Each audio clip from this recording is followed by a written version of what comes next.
question for you. Do you think Atlantis could be real? It remains as one of history's greatest mysteries. The legend began with Plato, all the way back in ancient Greece. The tale of a civilization that formed and prospered before our own. Atlantis was supposedly a highly technological society, much like the Mayans. But, as the legend says, due to the people's greed, they were punished by a flood that destroyed and submerged their cities. Different theories try to guess Atlantis' location. Some say it was in the Mediterranean Sea. Some say it's beneath the Bermuda Triangle. But, as science has shown us, Atlantis may be only an allegory for humankind. Today, you'll discover several amazing underwater cities that you have never heard of. They existed indeed and are not just a myth. We're taking you on an excursion to the underwater city of Baya, which is on the coast of Italy. Known as the Las Vegas of the Roman Empire, Baya was a resort city. The Roman elite traveled there for recreation. Imagine an open-air spa. That was Baya. You can visit the submerged town by scuba diving and get close to that perfectly preserved, magnificent Roman sculpture, a true underwater wonder. You can spot the crumbled temples and buildings through glass-bottom boats. This is a moss-covered museum in Claudio's Nymphaeum. To your left, you can see a collection of classical Greek statues. Swimming down the Via Herculeana, you'll arrive at Villa Aprotio. Villas are Italian-style houses, and here you can admire their original marble floors. Notice the black and white patterns and the astounding shapes they make. Next, you'll arrive at Portus Julius. Can you see the collapsing wall structures at the bottom of the seafloor?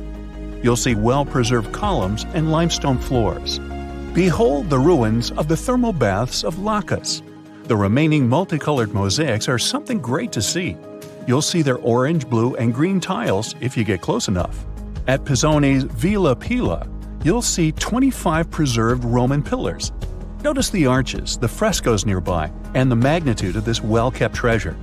The city was located over natural volcanic vents, so there were hot springs to be used at will. People went there looking to have an excellent time. And when I say people, I mean some of the great Roman emperors we learn about in school: Nero, Cicero, Caesar. But around the 8th century, the city was sacked and the luxurious town was abandoned. Slowly, the water level rose and the city started to drown. You are on a summer vacation off the coast of Greece, 4 hours outside of Athens, in the Peloponnese Peninsula on Pavlopetri.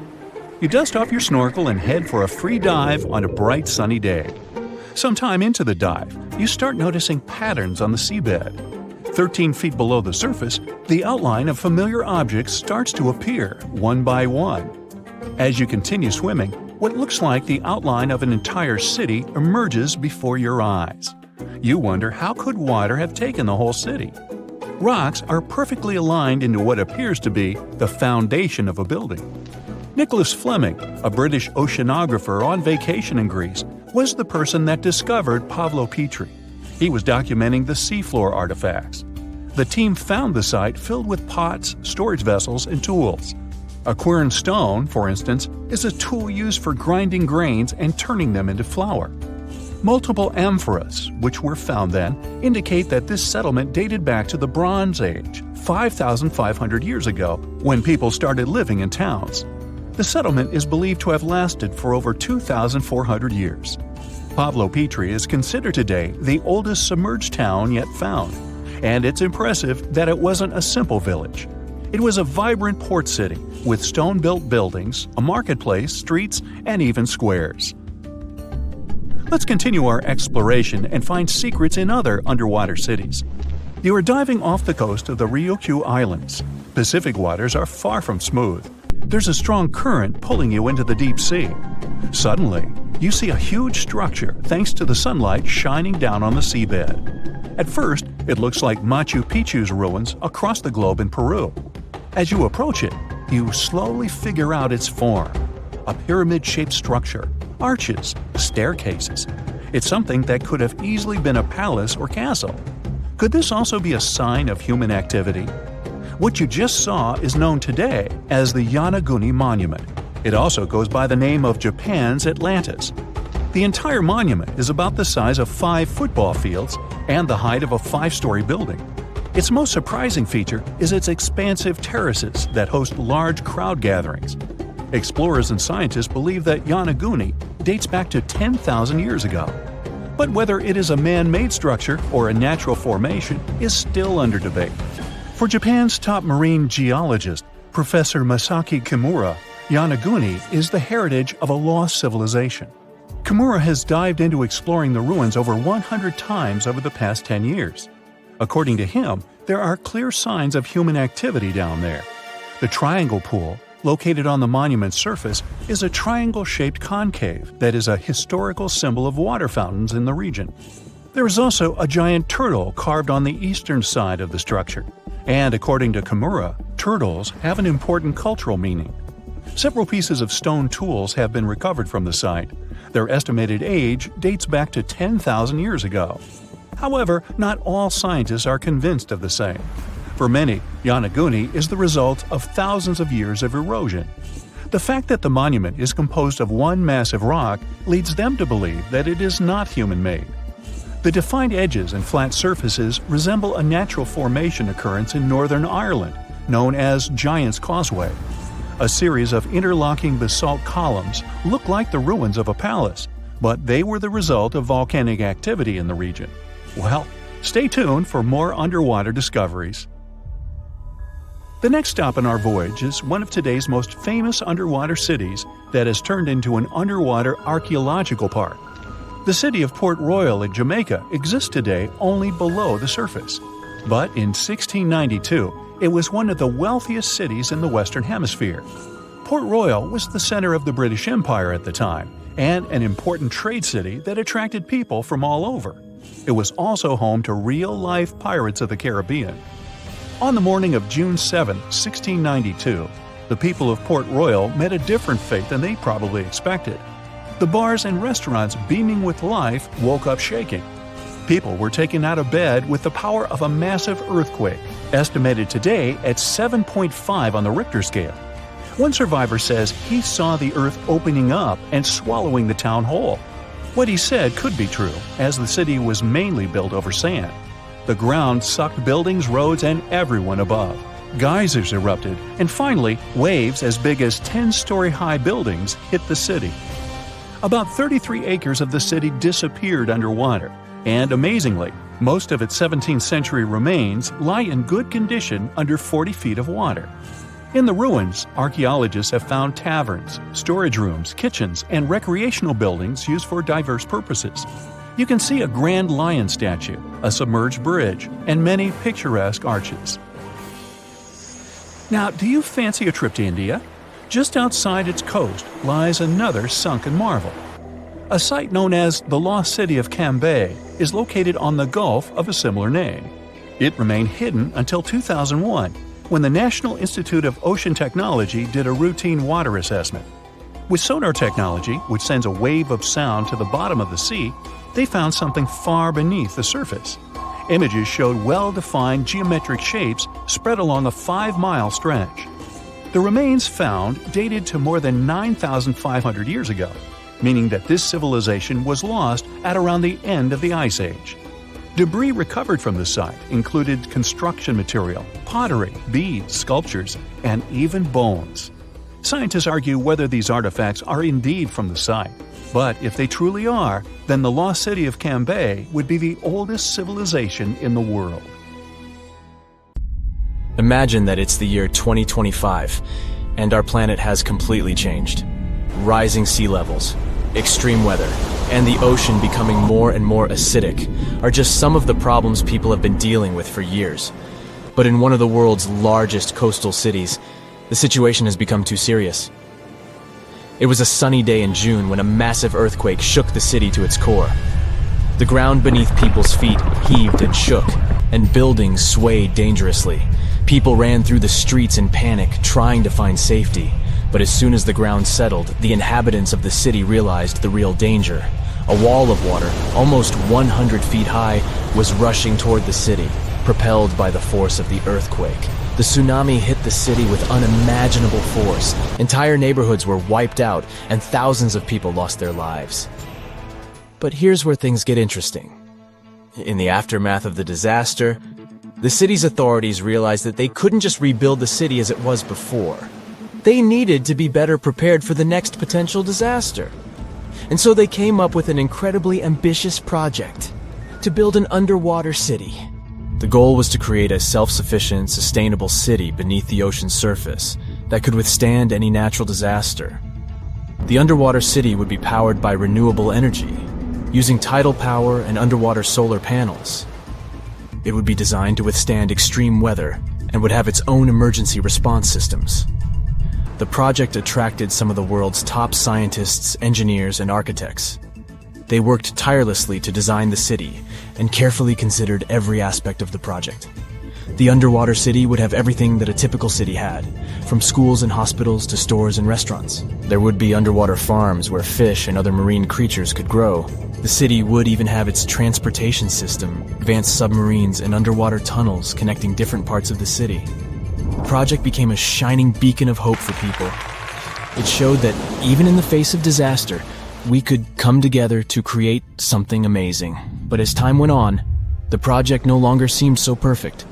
The cost of the project turned out to be higher than planned. There were also concerns about how long such a project would exist. After all, the ocean is very unpredictable. And still, the team of scientists and engineers never gave up. After years of trial and error, they finally created the perfect underwater city, a marvel of engineering. A self-contained ecosystem that could sustain people indefinitely. The buildings were constructed from a material that could withstand the immense pressure at the bottom of the ocean, and the city itself was powered by a network of advanced hydroelectric turbines. It wasn't long before the first wave of colonists arrived at the underwater city. There were different people in this group, and each of them had their own reasons for choosing to live in this new world beneath the waves. Some were adventurers seeking a new world to explore, while others were hoping to escape natural disasters raging on dry land. But despite their differences, all these people shared a common goal: to build a new society, one that was in harmony with the natural world. The underwater city flourished, and new discoveries were made every day. The colonists developed new technologies and ways to tame the power of the ocean. They learned to farm the sea, and started cultivating underwater gardens that provided them with a steady food supply. But living underwater was challenging. People felt isolated and even claustrophobic. The situation came to a head when a group of activists started to protest against the city's expansion plans. They argued that the underwater city was a threat to the environment it was meant to protect, and that the colonists should focus on reducing their impact on the delicate underwater life.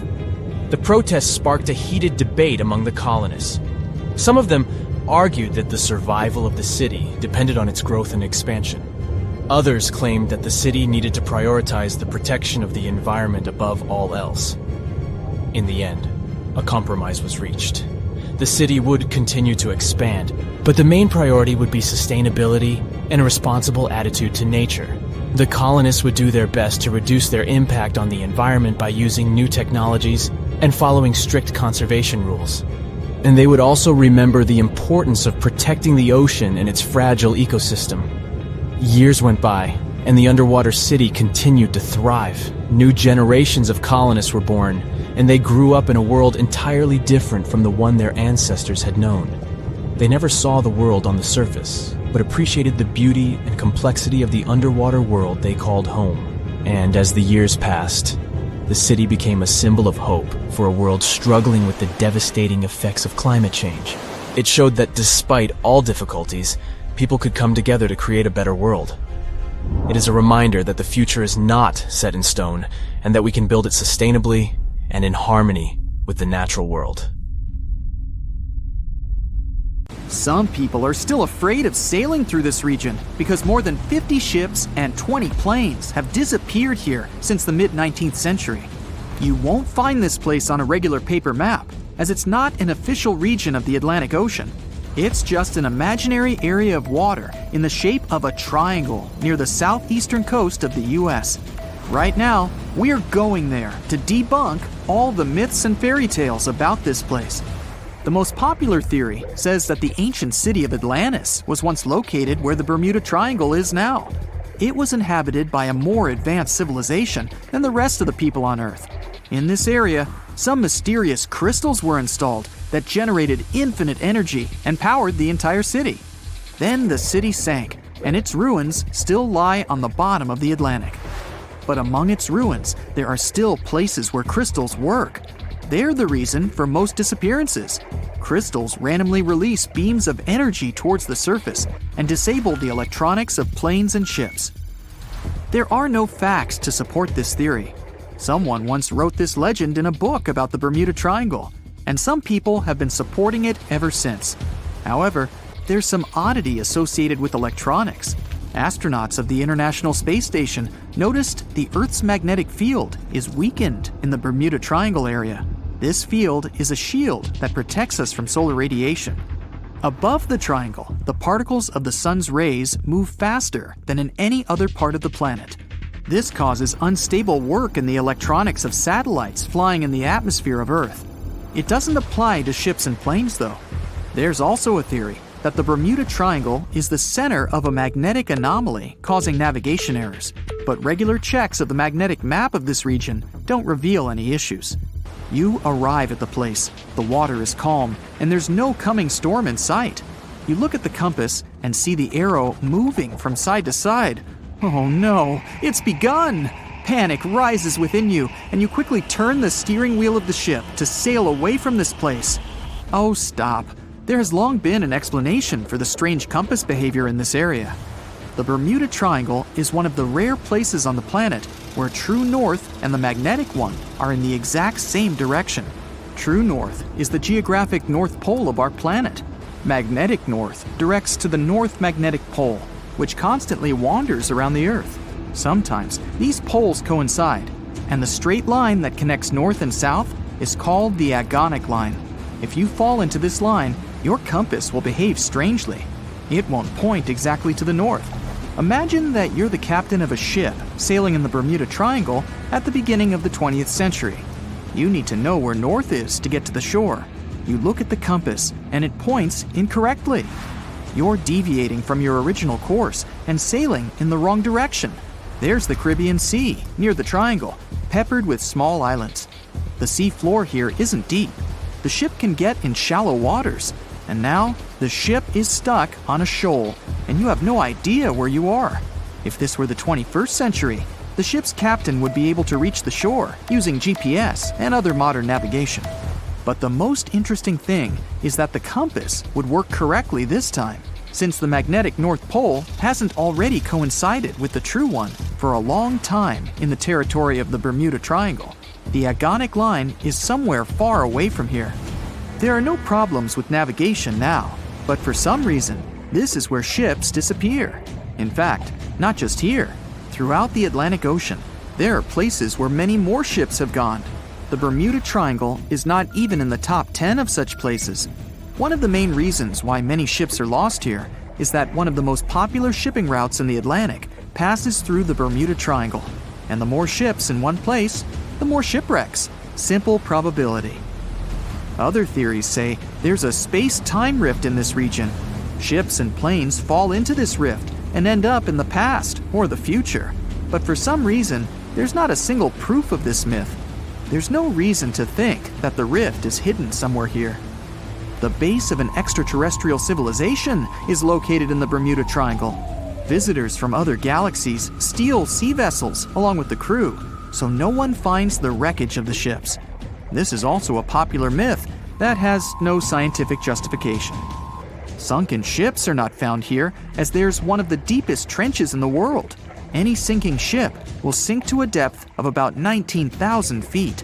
The enormous pressure and distance makes it difficult to find the ships. Also, the Puerto Rico Trench is nearby.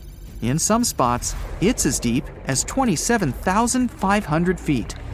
The Kraken lives somewhere in the triangle. It's a huge squid that sinks ships and is also a legend that sailors tell each other. However, gigantic squids live in the depths of the ocean. They can grow to the size of half a train car, but no cases have been recorded where they have sunk a large vessel. And in the area of the Bermuda Triangle, they've never even been seen. People in the past didn't know about the existence of these creatures, so when they saw them for the first time, they described them as huge, terrible monsters. Giant squids are some of the most elusive creatures on Earth, and scientists had to use sonar equipment to find them. They don't like to leave the dark depths and are likely to be afraid of the sound of any ship. A more realistic hypothesis about the mystery of the Bermuda Triangle is methane. Large deposits of this gas can be found under the seafloor of this region. From there, methane is released into the water. It takes the form of huge bubbles that quickly rise to the surface. Then, the gas makes the water almost boil, creating waves that sink ships. The theory is quite realistic, but numerous studies still haven't confirmed the presence of an increased concentration of methane in the region. Last time this phenomenon occurred was 15,000 years ago. Another credible theory implies the appearance of rogue waves. Imagine a clear, calm sea without wind. Suddenly, you hear a loud hum. In just a few seconds, a huge wave, 100 feet tall, appears from the calm surface and falls on your ship. Some scientists believe rogue waves are created by a surface sea current colliding with a strong headwind. There's a version claiming the wave is born because of the collision of warm and cold currents. But the most interesting theory says the waves are formed by kinetic vampirism. Under certain natural conditions, waves can exchange kinetic energy. And among all the waves, there will be one, the vampire, that gets the energy of all the others. When it accumulates enough energy, the vampire wave spills it out. This explains the force of the impact and its sudden disappearance. This phenomenon is observed in all the waters of the world's oceans, but there's no evidence that it occurs most often in the Bermuda Triangle. If rogue waves appeared there, it was not during a calm. A restless sea is the main reason for ship disappearances in the Bermuda Triangle. Severe storms and hurricanes are a frequent thing there, because the Bermuda Islands is an area of high pressure that diverts thunderstorms towards the triangle. Huge waves simply overturn ships, and thunder and lightning flashes disable planes' electronics. There's nothing mysterious about this. Storms and ship disappearances occur in all oceans, but a lot of legends were made exactly about the Bermuda Triangle. It all started in the middle of the 20th century, when a book was published that tells us that Atlantis lies in the waters of the triangle. No proof was given, but people liked this mysterious theory so much, they began to build upon it. They started making documentaries about it and writing new books. Each material devoted to the fantastic nature of the triangle was based not on facts, but the theories of other written books and films. And when a topic is popular, you can make money on it. Readers enjoy it, and authors are rewarded. Let me take you to a place that seems to be out of this world. Life inside this cave has been isolated from the outside world for about 5.5 million years, and it does show. See for yourself. Due to such a long isolation, the conditions inside the Movile cave are like nowhere else on our planet. A unique ecosystem is flourishing there, even though there is a severe lack of sunlight inside the cave, and the air is toxic. The cave, located a few miles west of the Black Sea in Romania, was first discovered in 1986. Nowadays, you can only visit it if you have special permission.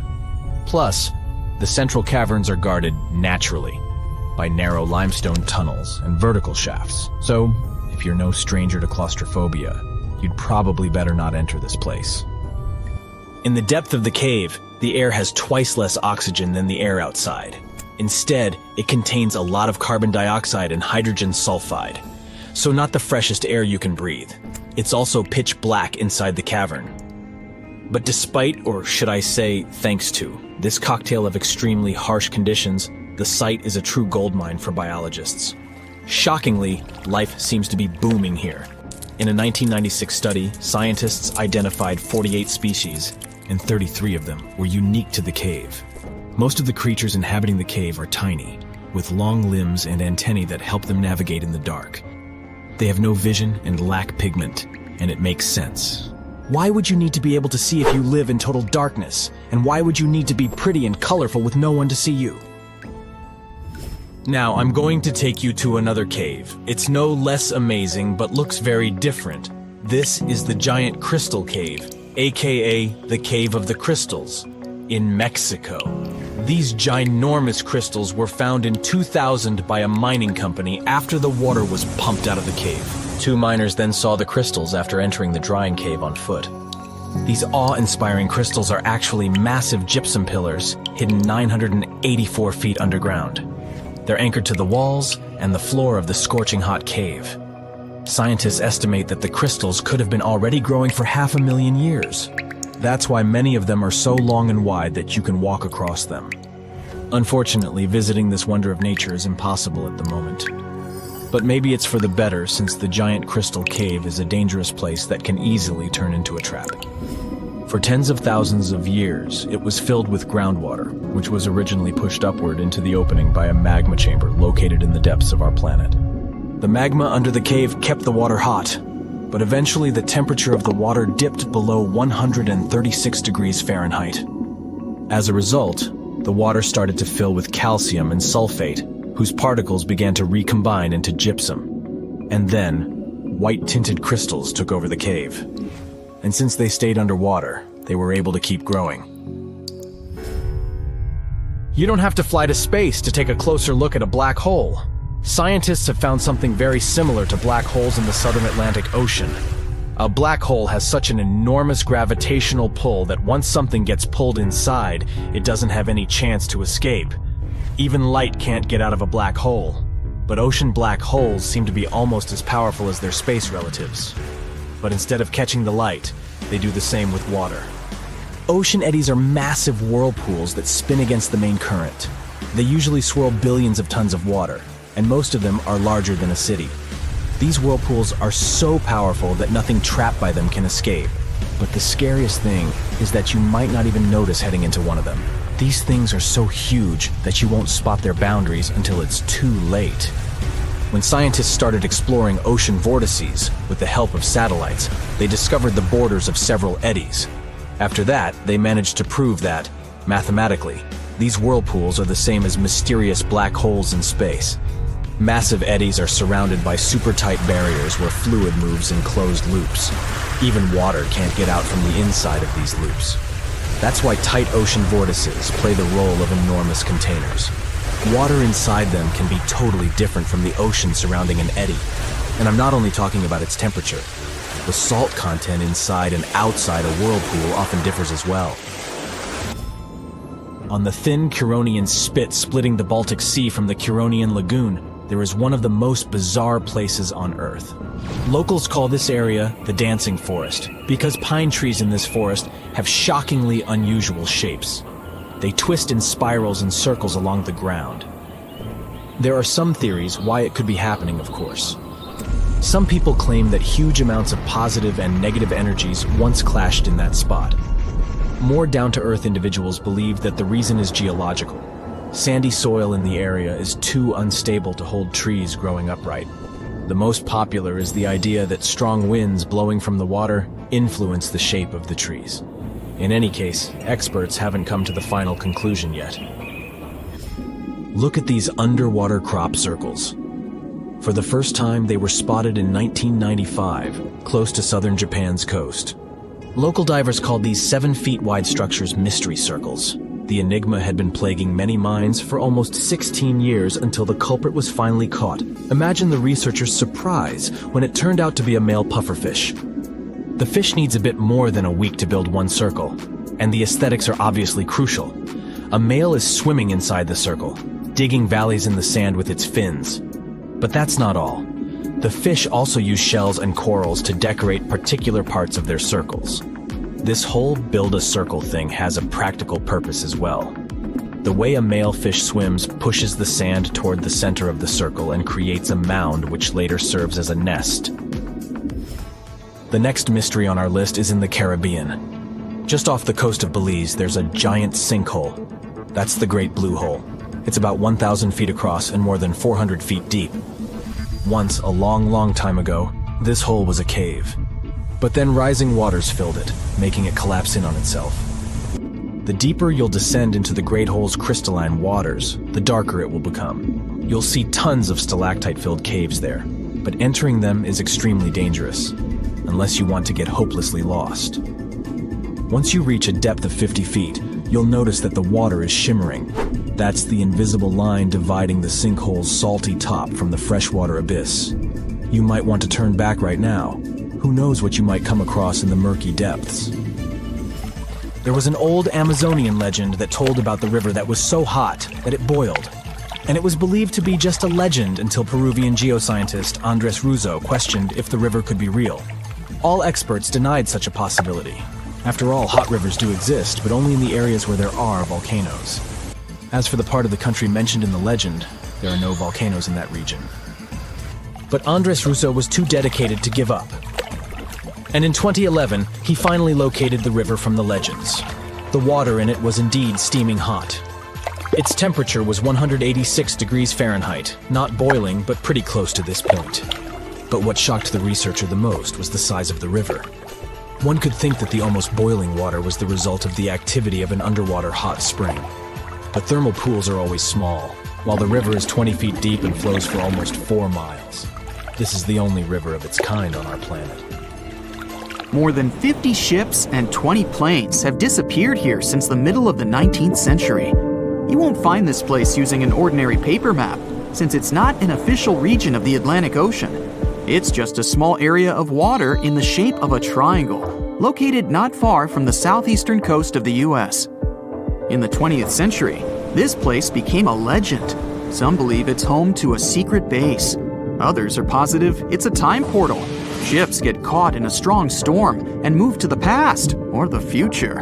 There's also a theory that the city of Atlantis is located right under the Bermuda Triangle. Its technologies create bursts of energy and destroy ships. Even airplanes have a chance to disappear in this area. All this has gone so far that if something strange happens in the ocean, everyone thinks it's somehow connected with the Bermuda Triangle. The fear of the triangle has been made popular through books and movies. Directors, writers, and journalists like to use this theme. But in their works, you only see a few correct answers. You can find the truth about this place yourself if you look closely. But first, let's refute the weakest theories. Space objects, Atlantis, time travel. All these myths appeared in the middle of the 20th century. There weren't any records about mysterious phenomena before this time. People just noted that a lot of ships were sinking here. But then, one author wrote a book about Atlantis lying in the waters of the triangle. The author didn't provide any evidence, but he described this hypothesis very convincingly. People read it and liked it. The human psyche likes to read something secret. When you learn something that no one knows about, it makes you feel special. And of course, you begin to believe in this secret. So, this was one reason why the Bermuda Triangle book has become so popular. It brought the author a lot of money, and other people also wanted to enrich themselves the same way. Some other fantastic theories about time travel and secret bases have appeared since then. After that, people started making documentaries. All those works devoted to the mystical nature of the triangle were based not on real facts, but on theories from other books. It's impossible to find the truth in this chaos. Some people like to learn secrets, even if they're fake. But you can always find the truth if you really want. Just take any myth and try to find sources proving its reality. Most likely, you'll find nothing but non-scientific books and movies. There are also more realistic things about the triangle, but they are no less interesting. One hypothesis says that ships disappeared there because of methane. Deposits of this gas are under the seabed of this region. Sometimes it releases from there and rises to the surface. As soon as methane comes into contact with water, it takes the form of giant bubbles. Then these bubbles foam the water and create large waves that flip the ships. This theory is quite real, and such a natural phenomenon exists, but not in the Bermuda Triangle. None of the numerous studies have confirmed the presence of an increased concentration of this gas here. The last methane eruption occurred here about 15,000 years ago. Another realistic theory is rogue waves. They form without storms and winds. The calm water's surface can transform into a big wave, the height of a 5-story building, in 3 seconds. It sinks a ship and then quickly disappears. The sea is calm again, as if there were no waves at all. Some scientists believe a surface sea current colliding with a strong headwind creates this phenomenon. But some recorded cases involved no wind.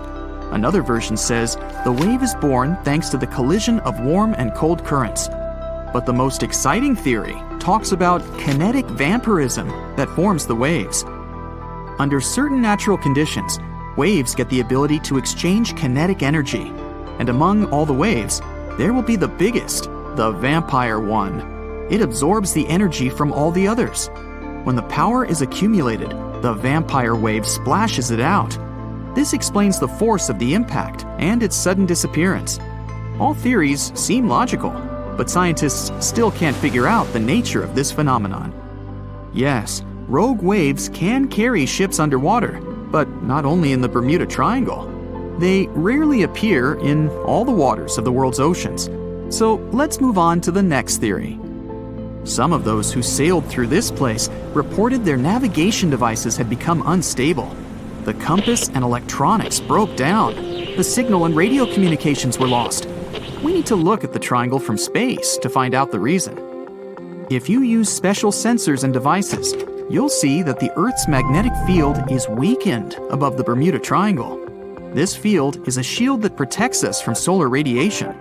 The ISS astronauts said that the triangle gets more of the sun's particles than any other part of the planet. Therefore, electronics are unstable in this area.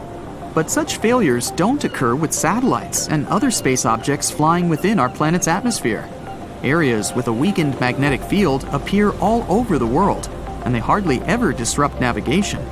This means that ships and planes work stably in such conditions. But all the same, a compass doesn't work correctly in the triangle area. Could it be that some magnetic anomaly affects the navigation systems? This theory was quickly refuted.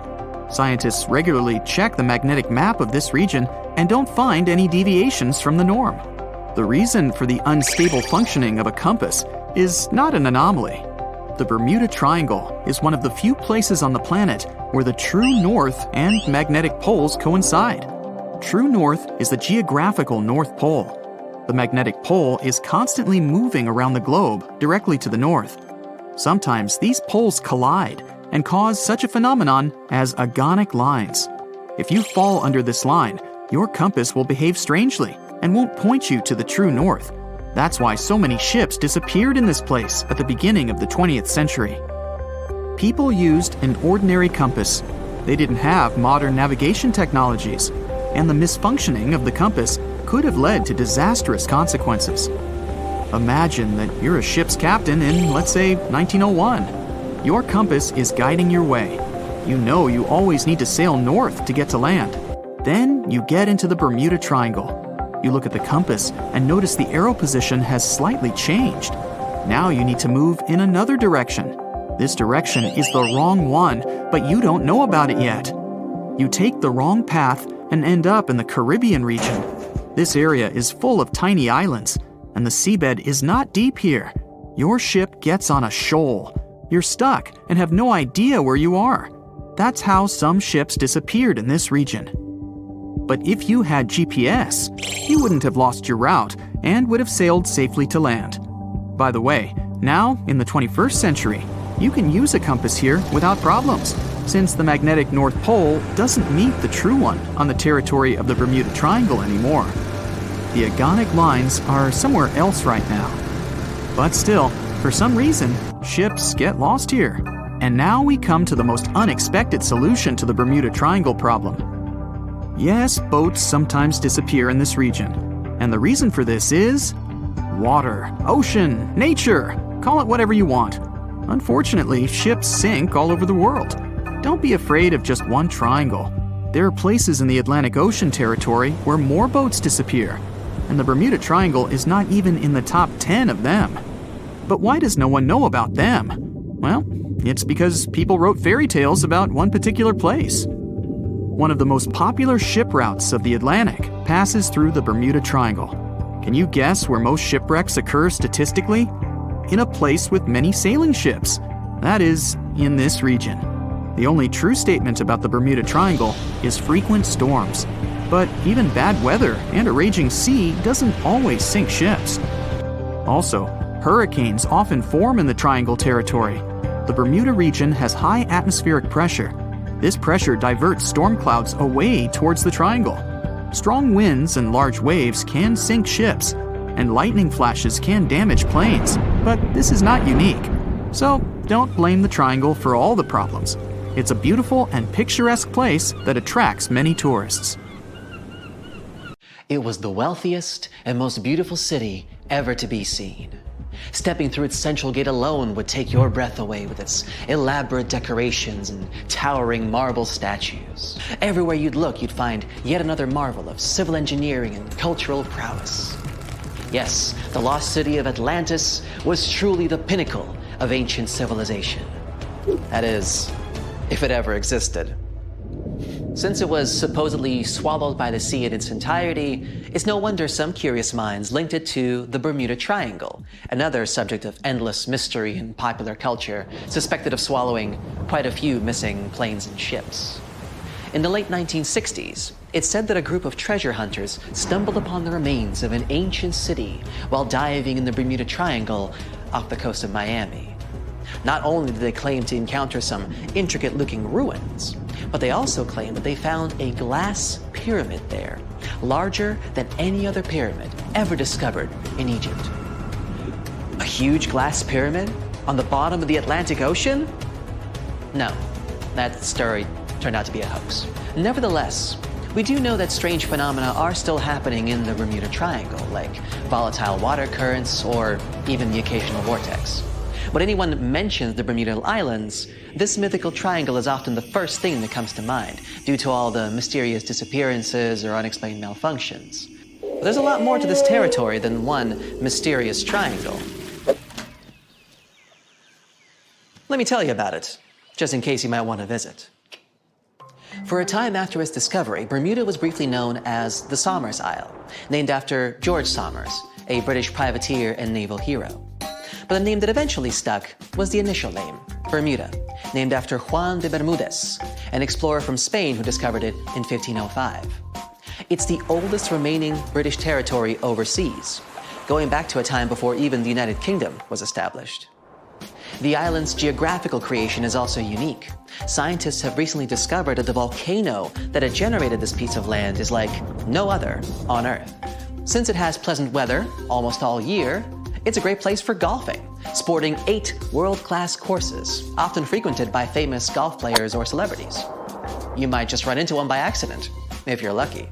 If you're more of a music fan, you would be interested to know that John Lennon got the inspiration for about 25 of his songs right here on this island, including classics such as Watching the Wheels, Woman, and Just Like Starting Over. Bermuda's official online travel guide even provides a Lennon-inspired itinerary, taking you from the Bermuda Botanical Gardens to the Masterworks Museum of Bermuda Art to Front Street, a district well known for its very active nightlife. William Shakespeare himself has an interesting connection with this island. His famous play, The Tempest, a story about a shipwrecked crew that end up on a magical island where they are tormented by an old man and his servants, was initially going to be set in the Mediterranean. But after learning about a real-life shipwreck in Bermuda, Shakespeare was supposedly inspired, and so moved the setting here. The island is also home to some fascinating animal wildlife. On hot summer nights, a special insect that glows in the dark, called the Bermuda fireworm, can be found in protected bay areas. There's also a unique species of birds here, the cowhouse, also known as Bermuda petrels. Believed to be extinct for about 300 years, they were rediscovered back in the 1950s, and a sanctuary was built for their protection. Currently, there are about 300 of these birds in Bermuda, total.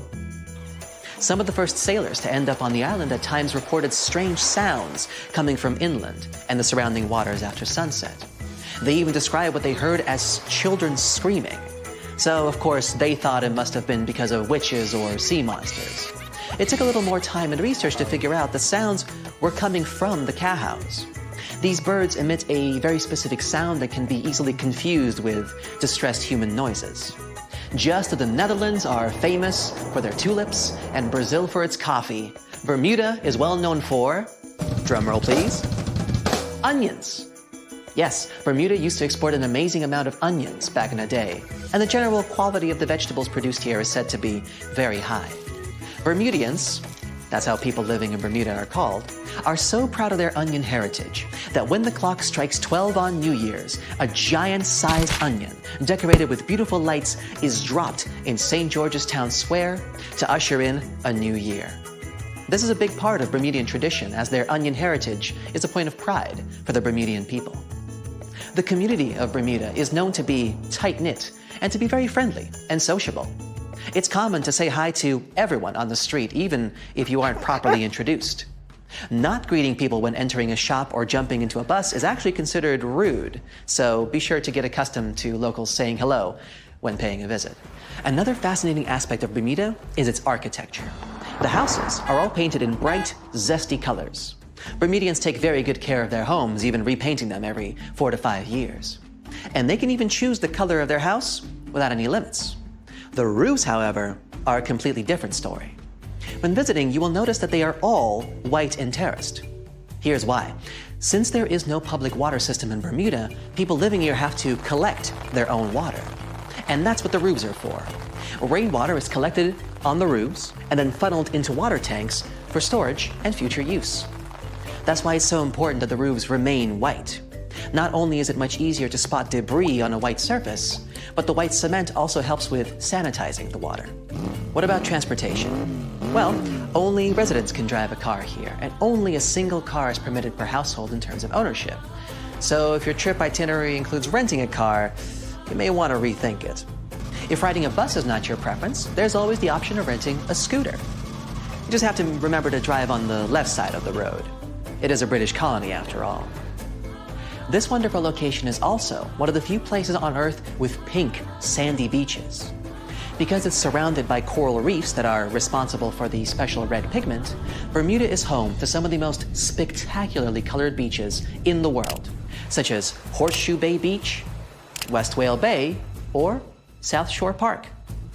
For those interested in more of a culinary experience, Bermuda has some interesting local dishes to explore. Its geographical location and the fact that it's surrounded by water mean that most local courses are based on fish and seafood. Here you can get a nice codfish breakfast, a Bermuda fish cake, or their famous Hoppin' John, a dish made with black-eyed peas, sliced sausage, bacon or chicken, Bermuda onion, of course, and some brown rice, often seasoned with garlic and thyme. They do this last one for special occasions, like in January, during the Bermuda Restaurant Weeks, a culinary festival that you'd better not miss if you love a good feast. For a place to chill with a fantastic view, Bermuda offers 2 historic lighthouses, each with its own delightful peculiarities. To get to Gibbs Hill Lighthouse, for example, you would have to make a long pilgrimage up 185 steps. There's no elevator to get you there, so be sure you're properly hydrated before starting the journey. The panoramic view of the ocean, however, will make up for all the effort. There is also St. David's Lighthouse, which is known as an ideal spot for whale watching. Particularly in March and April, humpback whales generally pass through these waters as they travel north to their feeding grounds in Canada. The National Museum of Bermuda also provides an array of unique experiences, such as the Dolphin Quest. Through this program, tourists have the opportunity to view, meet, and interact with dolphins in a sheltered, natural ocean lagoon environment. Searching for the best hidden Instagrammable spots? Then Crystal and Fantasy Caves is the place for you. They were actually discovered by accident in 1907. 2 young boys, Carl Gibbons and Edgar Hollis, lost their ball while playing cricket. When one of the boys went down a hole to get the ball back, he discovered this magical place full of crystal formations surrounding a beautiful lake. Crystal and Fantasy Caves attract a huge number of tourists each year, and through a number of recently constructed bridges, they are now more easily accessible. Be sure to wear comfortable shoes, though. There's lots of other geographic, historic, and cultural attractions I could talk about, but I think you get the gist. Bermuda is a lovely and vibrant island paradise that offers so much more than conspiracy theories about missing planes and lost cities. The weather is pleasant, the people are friendly, and there's so much to do on this beautiful island. So what are you waiting for? Book a flight today! Just a suggestion, of course. On his very first voyage to the New World in 1492, Christopher Columbus sailed through the Bermuda Triangle. Columbus reported that one night, when he was on the deck of the ship, he noticed a giant light appear in the distance, unlike anything he had ever seen before. Columbus looked at his compass for direction, and it gave off erratic readings. You might have noticed that the Bermuda Triangle doesn't appear on any world map. This is because official institutions refuse to acknowledge that the area actually exists. As you probably know, the Bermuda Triangle is situated near the Bahama Islands. There's a strange structure around the bottom of the islands. The bottom of the ocean here is inconsistent. Every now and then, some otherwise sandy floor is replaced by giant dark holes, like a living place for some giant eel. The most common problem with those caverns, named blue holes, is that sometimes tidal waves can make them produce vortices and whirlpools. Experienced divers say that they're like waterfalls in the middle of the sea. In March 1918, carrying a crew of 306 people, the USS Cyclops left Barbados and headed home to Baltimore. The ship passed through the Bermuda Triangle on its journey and was never seen again. The Cyclops never issued any distress signal and disappeared without any explanation, making it the largest ship to go missing in the Bermuda Triangle. No wreckage has ever been found. No one exactly knows how many ships and planes have disappeared in the Bermuda Triangle. The rough estimate is 50 ships and 20 planes. Most of the time, the disappearances had no explanation and no wreckage has ever been left behind. A lot of Bermuda Triangle stories feature reports allegedly received from missing aircraft and ships. There are reports about strange cloud formations, tunnels in the air or above water, or the sudden appearance of thick fog sparkling with electric lights. As legend suggests, some of these anomalies are not only capable of completely disorienting any vessel, but also removing them from where they were altogether. Some enthusiasts of this theory draw a line between it and the experimentations of Joseph Hutchinson, who is trying to prove that electromagnetic fields can collide with each other and produce all kinds of disturbances to reality itself. He's done countless experiments in which electromagnetic fields were able to make objects levitate, fly out of the water, and begin to illuminate. Hutchinson himself thinks that similar things may have their place in special places like the Bermuda Triangle. There are some strange structures lying at the bottom of this eerie area. Some even reported the presence of giant pyramids here. In reality, the only giant things here are overstatements. The structures don't look like pyramids at all. They are called the Bimini Road. It lies northwest of the shore of North Bimini Island. In fact, it consists of two strange rock formations. Both look suspiciously like building blocks. Research showed that underlying ground layers beneath the Bimini Road feature nothing but bedrock, with no possible cavities in it. That totally excludes any possibility of these rocks being part of a building.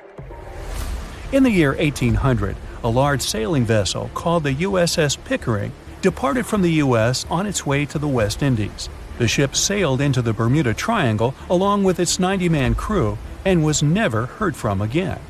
The USS Pickering was the first ever confirmed ship to vanish in the Bermuda Triangle. It's believed that the ship was taken out by a storm, but because no wreckage was ever found, we'll never know for sure. William Shakespeare's famous play The Tempest was inspired by the Bermuda Triangle. Sailors returned home to England to tell stories of treacherous waters near the Bahamas where ships mysteriously disappeared. These stories made it back to the bard himself and inspired his final play about a storm at sea transporting a ship to a mysterious land. The shipwreck in Shakespeare's play is based on the 17th century ship Sea Venture. The ship was carrying supplies from England to Virginia when it was struck by a massive storm in the Bermuda Triangle. Sea Venture was battered by the storm for 3 days and barely made it to the shore. Survivors of the wreck were stranded on a desolate stretch of Bermuda for 9 months. The floor of the ocean in the area is littered with shipwrecks from all over the world and of all ages. And as you can imagine, this is a sweet spot for treasure hunters brave enough to challenge the mysterious waters of this place. One of these treasure hunters was lucky enough to come across a secret map made from the orbit of the planet in the 60s during one of the first flights into space. This map reveals a lot of shipwreck coordinates in the Caribbean area. The luckiest treasure hunter in the world believed that these coordinates should lead to the remains of the ship that was part of Christopher Columbus's expedition. What he found there was a huge, unidentifiable object plastered with layers and layers of coral. It had long protrusions sticking out of it in bunches of 5 in different directions. 2 more identical objects were found nearby. Just off the coast of Japan, you'll find the Bermuda Triangle of the Pacific Ocean. Between 1950 and 1954, 9 ships disappeared in this area without leaving a trace. The ship Kaiomaru 5 was sent to investigate these unexplained disappearances when it also vanished. After this incident, the Japanese authorities labeled the area a danger zone, and sailors are encouraged to avoid it. The local people of Andros Island, part of the Bahamas, have a legend in their folklore about a giant, vile octopus-like creature named Luska. Nobody knows how big this creature could be, but they believe it is responsible for the disappearance of vessels in the area. Strangely enough, some giant octopuses were seen and even caught nearby, though they weren't nearly as big as the legendary creature. On the other hand, a giant octopus capable of dragging ships to rock bottom? None have grown to a size this big as far as we know, so this version doesn't seem too concerning. The Bermuda Triangle is one of the rare places on the planet where true north and the magnetic one are in the exact same direction. True north is the geographical North Pole of our planet. Magnetic north directs to the North Magnetic Pole, which constantly wanders around the Earth.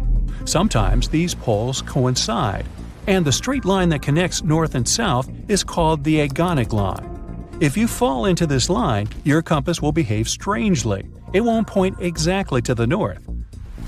Astronauts of the International Space Station notice the Earth's magnetic field is weakened in the Bermuda Triangle area. This field is a shield that protects us from solar radiation. Above the triangle, the particles of the sun's rays move faster than in any other part of the planet. This causes unstable work of electronics of satellites flying in the atmosphere of Earth. It doesn't apply to ships and planes, though. The Bermuda Triangle is one of the most heavily traveled shipping routes in the world. Some skeptics believe that this fact solves the Bermuda Triangle mystery. Statistically, the busier the area, the higher the frequency of accidents and disappearances. While this makes sense, it's not the frequency of disappearances that's responsible for the mystery of the Bermuda Triangle. It's the lack of explanation or wreckage found. A popular theory suggests that rogue waves are responsible for the many disappearances. Rogue waves are called extreme storm waves by scientists. They occur when different weather patterns take place at the same time and cause large, unexpected waves that reach up to 100 feet tall. Witnesses say that the waves look like giant walls of water. These waves could explain why ships go down fast and without leaving any trace. Alaska has its own triangle. Since the late 80s, 16,000 people have disappeared there. Eyewitnesses to the Bermuda Triangle anomaly talk about thick fog, lightning, balls of light, and hallucinations. In Alaska, everything's a bit more complicated. People, planes, ships, they just disappear without a trace. There's no one around to tell us what it felt like. In 1950, a plane took off from Anchorage, Alaska, headed for Great Falls in Montana. It was carrying 8 crew members and 36 passengers. 2 hours after the start of the flight, the captain radioed that everything was fine, and then silence. The 100-foot-long plane seemed to evaporate into thin air. 85 aircraft and around 7,000 people searched for the plane. No trace, not even a screw, bolt, nothing. That plane mystery made the Alaskan Triangle famous. If you look on a map, it's a wild and mostly unpopulated zone that passes near Anchorage, Barrow, and Juneau. Hey, I didn't know about the Alaskan Triangle. Juneau? Yeah, that must be an old joke. Welcome, dear listeners, to another exciting episode of our podcast. Today, we are diving deep into the mysteries of the ocean, exploring the enigmatic depths and the creatures that lurk beneath. We are setting sail on a journey into the unknown, a journey that will take us into the heart of one of the world's most enduring maritime mysteries, the Bermuda Triangle. The Bermuda Triangle, a region that has captured the imagination of explorers, scientists, and the public alike, is a place where ships and planes have mysteriously vanished without a trace. It's a place shrouded in mystery, a place of strange occurrences and unexplained phenomena. But what really lies beneath the surface of this infamous triangle? What secrets does it hold? And what can it tell us about the world we live in? In this episode, we'll be exploring these questions and more. We'll delve into the historical legends of the Kraken, the scientific evidence of giant squids, and the unique characteristics that make these creatures so fascinating. We'll also discuss the various theories surrounding the Bermuda Triangle, from magnetic anomalies to methane gas bubbles, and try to separate fact from fiction. So buckle up, listeners, as we embark on this thrilling journey into the depths of the ocean and the mysteries of the Bermuda Triangle. Let's dive in. However, it's important to note that the Bermuda Triangle is not recognized as an official region by the U.S. Board on Geographic Names or any other international geographic organization. It does not appear on any official world maps.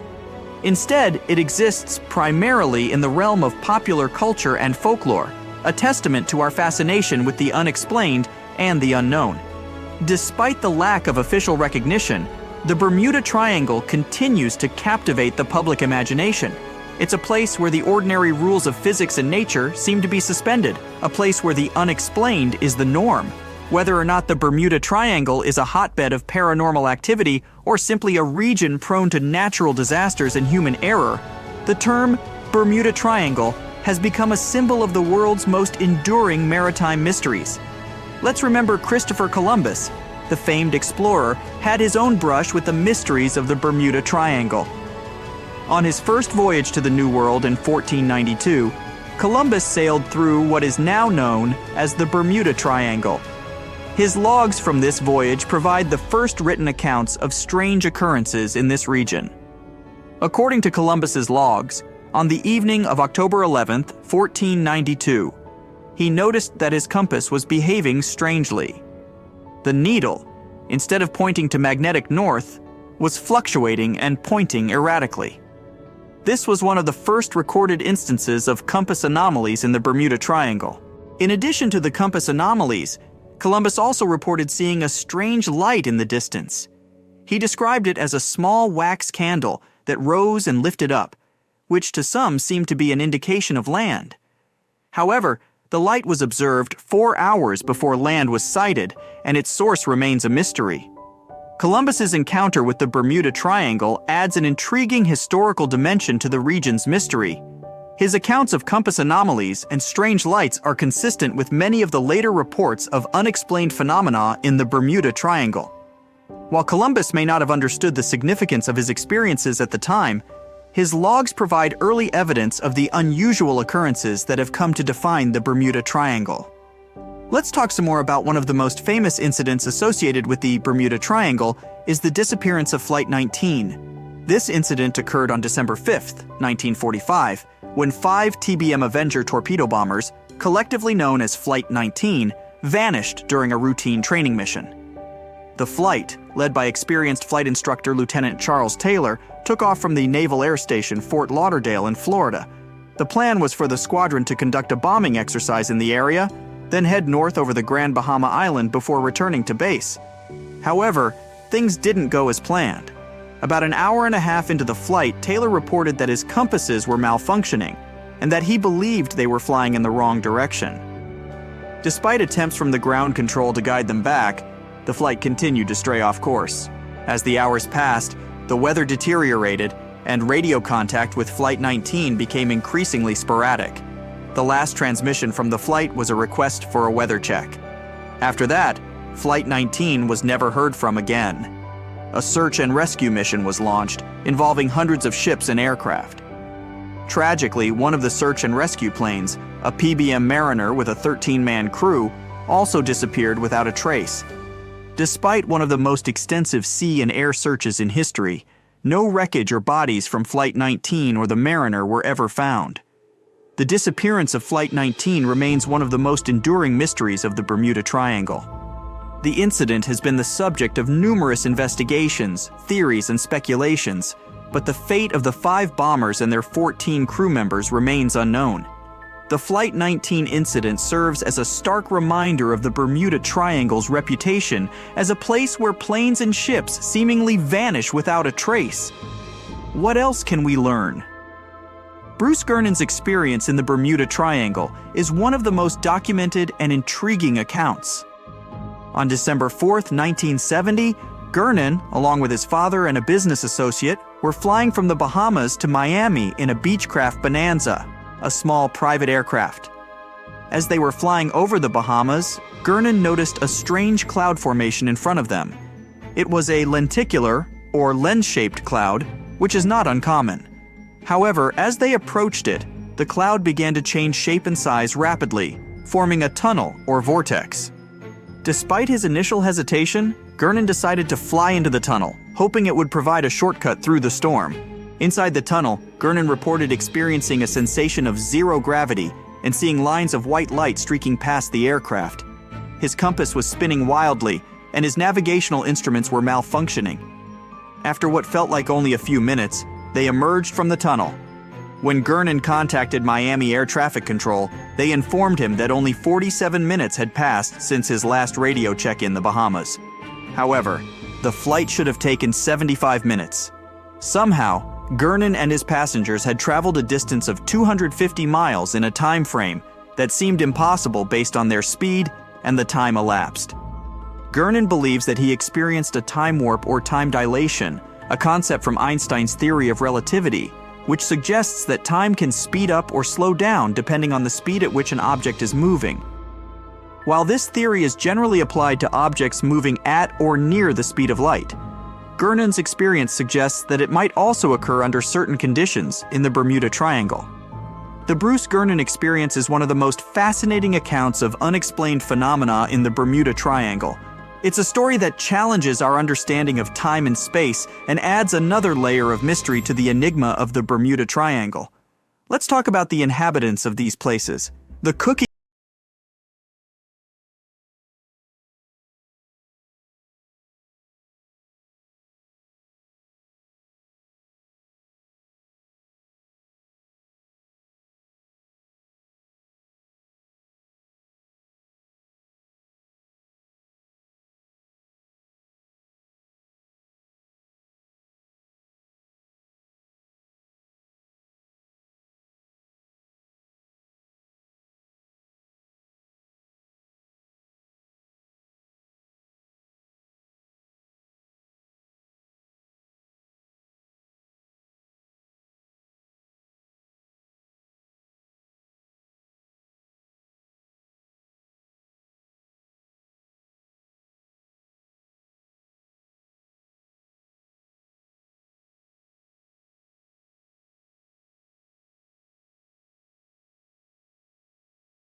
wind speed, and direction. These weather conditions can be particularly dangerous for ships and aircraft. The Gulf Stream, a powerful ocean current that flows through the Bermuda Triangle, is another natural phenomenon that can pose a danger. The Gulf Stream can cause rapid, sometimes unpredictable changes in weather. It can also create choppy sea conditions and can carry away debris, making it harder to locate a ship or plane that has sunk. While the Bermuda Triangle is often associated with supernatural phenomena and alien theories, it's important to remember that many of the disappearances in the area can be explained by natural phenomena. The ocean is a powerful and unpredictable force, and the Bermuda Triangle is a stark reminder of the respect it commands. As we conclude our journey through the mysteries of the Bermuda Triangle, we are left with a sense of awe and respect for the power and unpredictability of the ocean. From the legend of the Kraken to the enigma of the Bermuda Triangle, the ocean continues to captivate our imagination and challenge our understanding of the natural world. We've explored the tales of giant squids capable of sinking ships with their enormous tentacles. We've delved into the stories of ships and planes that vanished without a trace, leaving behind only questions. We've examined the natural phenomena that could explain these disappearances, from methane gas eruptions to rogue waves. We've also considered the role of human error and technological failures in the Bermuda Triangle's mysteries. From navigational mistakes caused by the Earth's magnetic anomalies to the potential for mechanical failures, we've seen that human factors can contribute to the region's dangers. The Bermuda Triangle serves as a reminder of the mysteries that still exist in our world. Despite our technological advancements and scientific knowledge, there are places and phenomena that continue to elude our understanding. The Bermuda Triangle is one such place, a region where the known laws of nature seem to bend and twist, creating a realm of mystery and intrigue. As we continue to explore and understand our world, let's remember the lessons of the Bermuda Triangle.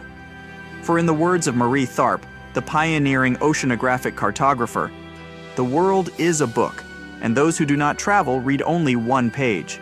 Ladies and gentlemen, let's cast our minds back, way back, to a time when seafaring was a perilous endeavor, a time when sailors whispered tales of monstrous creatures lurking in the unfathomable depths of the ocean.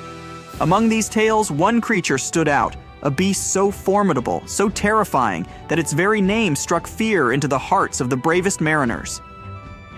This creature was the Kraken. The Kraken, a monstrous sea creature of colossal proportions, was said to dwell off the coasts of Norway and Greenland. It was described as a giant squid-like beast, capable of dragging entire ships into the watery abyss with its enormous tentacles. The mere sight of this creature was said to be a harbinger of doom, a sign of an impending disaster that would leave no survivors. These tales, passed down from generation to generation, were dismissed as mere sailors' yarns, the product of overactive imaginations and long, lonely nights at sea. That was until the 19th century, when science began to catch up with legend. A beak of an unknown squid, about the size of a human palm, was found on the coast of Denmark. This discovery sent shockwaves through the scientific community. Could the Kraken be real? The answer, it turned out, was a resounding yes. The Kraken was not just a figment of seafaring folklore, but a real creature, a giant squid. Since that groundbreaking discovery, more than 21 species of giant squid have been described, each one more fascinating than the last. The first video of this elusive creature was recorded in 2004 in the waters of the North Atlantic, not far from the infamous Bermuda Triangle. The sight of the giant squid emerging from the ocean's darkness, its tentacles reaching out in a swift, predatory attack, was a sight to behold. It was a moment that bridged the gap between legend and reality, a moment that brought a centuries-old sea monster to life. Diving into the world of giant squids, these creatures are truly a marvel of the deep sea. Their size alone is enough to inspire awe. Some records indicate that the largest giant squid ever found was a staggering 59 feet long and weighed almost a ton. That's the size of a big bus. Some scientists even believe that giant squids can reach up to 150 feet in length, almost twice the size of a basketball court. But it's not just their size that makes these creatures fascinating. Giant squids are equipped with the largest eyes in the animal kingdom, each one about the size of a basketball. These enormous eyes allow them to see prey in the pitch-black depths of the ocean, a feat that most creatures on the planet are incapable of. When a giant squid spots a potential meal, it employs its 8 limbs and 2 extra-long tentacles to secure its prey. These tentacles are covered with dozens of suction cups, each filled with sharp teeth. Once the squid has its prey in its grasp, escape is nearly impossible. The giant squid's hunting technique is one of surprise. They come from the depths, unseen from the deck of a ship or the surface of the water. But they can see their prey from afar, thanks to their exceptional eyesight. In a swift, sudden attack, they use their tentacles to ensnare their prey, bringing it to their beak-shaped mouth. Despite their size and formidable hunting skills, giant squids remain some of the most elusive creatures on Earth. They spend most of their time at depths of 1,303,000 feet, far beyond the reach of most human exploration. As a result, scientists know very little about their behavior, social life, or habits. But one thing is certain: the ocean is teeming with these incredible creatures, each one a testament to the wonders and mysteries of the deep sea. Now imagine this: you're on a ship, sailing through the vast expanse of the ocean, when suddenly, a giant squid emerges from the depths. It notices your ship, and mistaking it for food, it quickly approaches and attacks with its tentacles.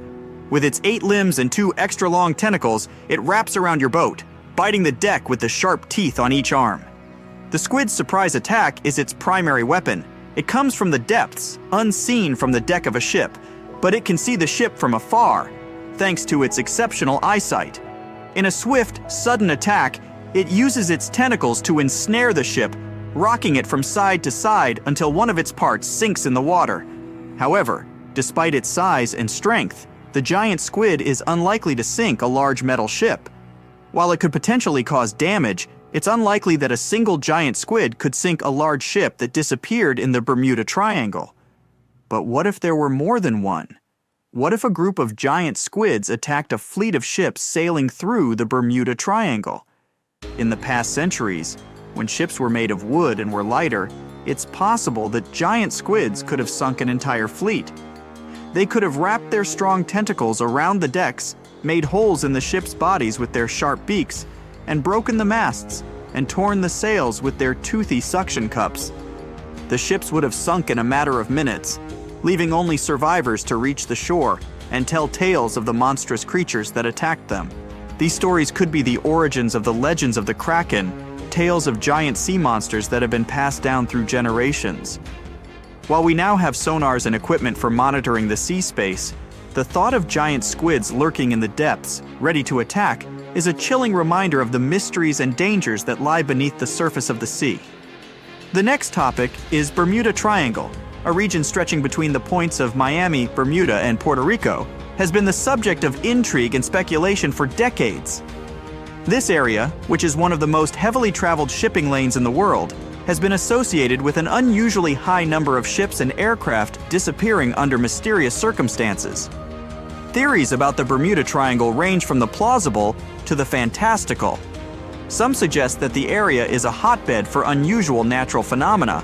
For instance, the Bermuda Triangle is known to be a place where compasses point to true north rather than magnetic north, potentially causing confusion and navigational errors. This phenomenon, known as the agonic line, could contribute to the disappearances. Another theory points to the presence of large underwater methane gas bubbles. Scientists have discovered craters off the coast of Norway that were likely created by such bubbles. If similar methane eruptions occur in the Bermuda Triangle, they could theoretically sink ships by decreasing the water's density. However, despite the numerous theories and the triangle's ominous reputation, data from the U.S. Coast Guard suggests that the number of incidents in the Bermuda Triangle is not significantly higher than in other parts of the Atlantic Ocean. Many of the disappearances can be attributed to human error, bad weather, and heavy maritime traffic. Moreover, the Bermuda Triangle is subject to frequent tropical storms and hurricanes, and it is also traversed by the Gulf Stream, a strong ocean current known for causing rapid, sometimes unpredictable changes in weather. The region also includes the Milwaukee Depth, the deepest point in the Atlantic Ocean, adding another layer of danger for ships and aircraft. The mystery of the Bermuda Triangle is a complex puzzle. It's a place where natural phenomena, human error, and perhaps even giant squids intersect, creating a web of intrigue and speculation that continues to captivate our collective imagination. Now let's talk about the Cotopaxi. A ship that has become synonymous with the enigma of the Bermuda Triangle offers a fascinating tale. This ship set sail in 1925, embarking on a journey from Charleston, South Carolina, to Havana. However, it never reached its destination. The ship, along with its crew, vanished without a trace, adding another mysterious incident to the lore of the Bermuda Triangle. The disappearance of the SS Cotopaxi remained an unsolved mystery for decades. Then, in the 1980s, a shipwreck was discovered 40 miles off St. Augustine, Florida. The wreck was initially unidentifiable, earning it the nickname Bear Wreck. It was only after years of research and investigation, primarily by marine biologists, that the ship was finally identified as the missing SS Cotopaxi. This identification was confirmed in January 2020, almost a century after the ship's disappearance. The reappearance of the SS Cotopaxi raised more questions than it answered. How did the ship end up so far from its intended route? And why did it sink? The shipwreck's location, outside the boundaries of the Bermuda Triangle, added another layer of mystery to the incident. The SS Cotopaxi incident serves as a poignant reminder of the ocean's unpredictability and the enduring mystery of the Bermuda Triangle. It's a tale of a ship that set sail on a routine voyage, only to disappear into the annals of maritime lore, leaving behind a trail of questions that continue to intrigue and mystify to this day. The term Bermuda Triangle was first coined by writer Vincent Gaddis in 1964 in an article for the magazine Argosy. Gaddis used the term to describe an area in the Atlantic Ocean, which is bounded by Miami, Bermuda, and Puerto Rico. He noted that a number of ships and planes had disappeared under mysterious circumstances in this region, often without a trace. Gaddis's article sparked widespread interest and led to the Bermuda Triangle becoming a popular topic in books, articles, and documentaries. The term Bermuda Triangle quickly entered popular culture, becoming synonymous with mystery, intrigue, and unexplained phenomena. You've probably heard about the mysterious sea state of Atlantis. It was a high-tech utopia where people lived happily, but then something happened, and Atlantis disappeared from the face of the earth. Many people believe that this city lies at the bottom of the Atlantic Ocean. But what if we've been looking in the wrong place all this time? What if it's somewhere different from where they're trying to find it? What if all this time Atlantis was in the middle of the Sahara Desert? Well, this unexpected theory has some evidence, but to study this version, you first need to understand what Atlantis was and how we got to know about it. The very first mention of the mysterious city was in 360 BCE. Ancient philosopher Plato wrote about Atlantis. His work, Dialogues, described Atlantis as a rich land with advanced technologies.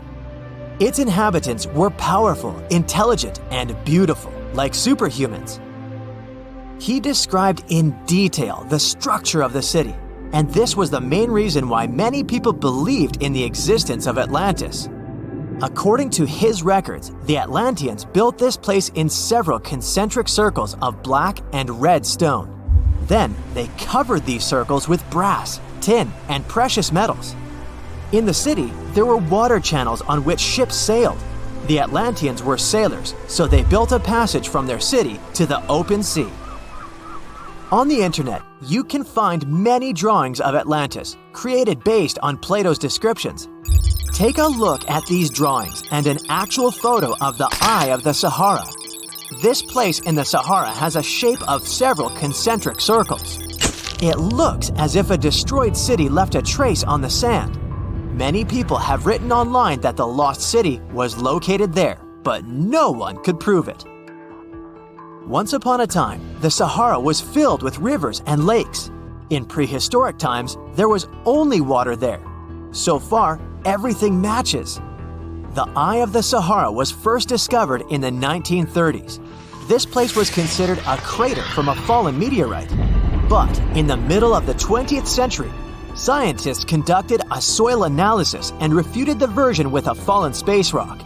In the end, everyone agreed that this was a dome of molten rocks under which magma was raging.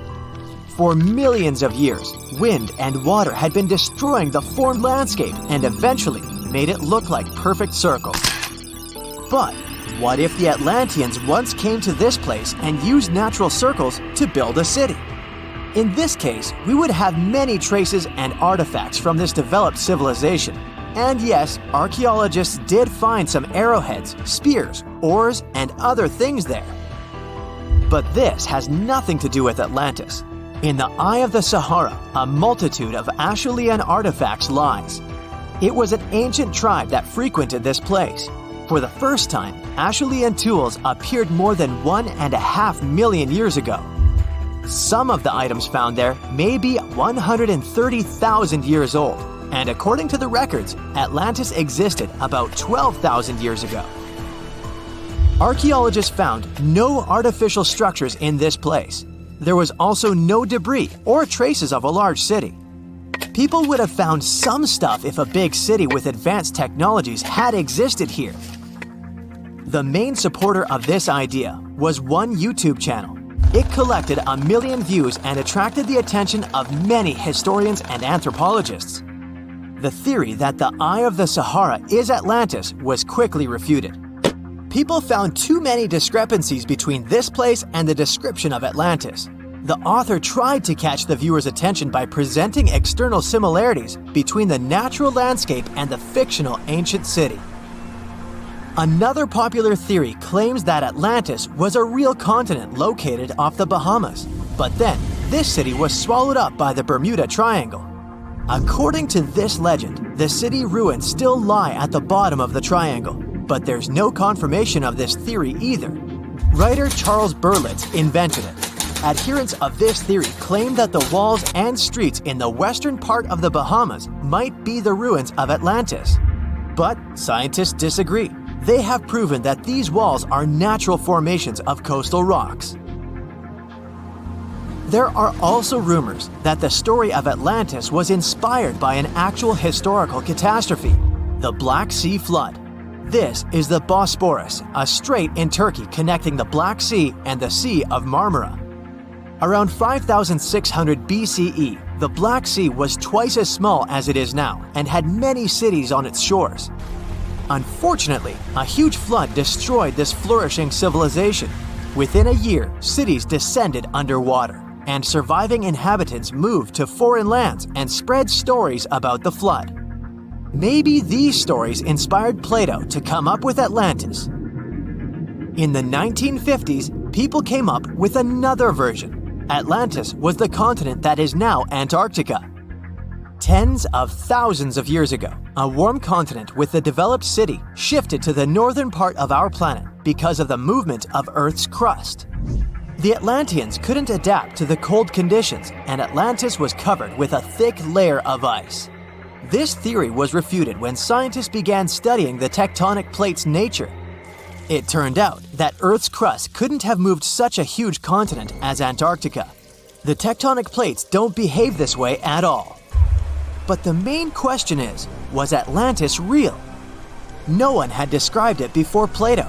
Perhaps the philosopher came up with it. Maybe he did this to emphasize the correctness of his views on life and to identify his philosophical theories. In his works, he wrote a lot about divine and human nature and how people can destroy this nature. He spoke of decaying ideal societies because of immoral behavior and vices.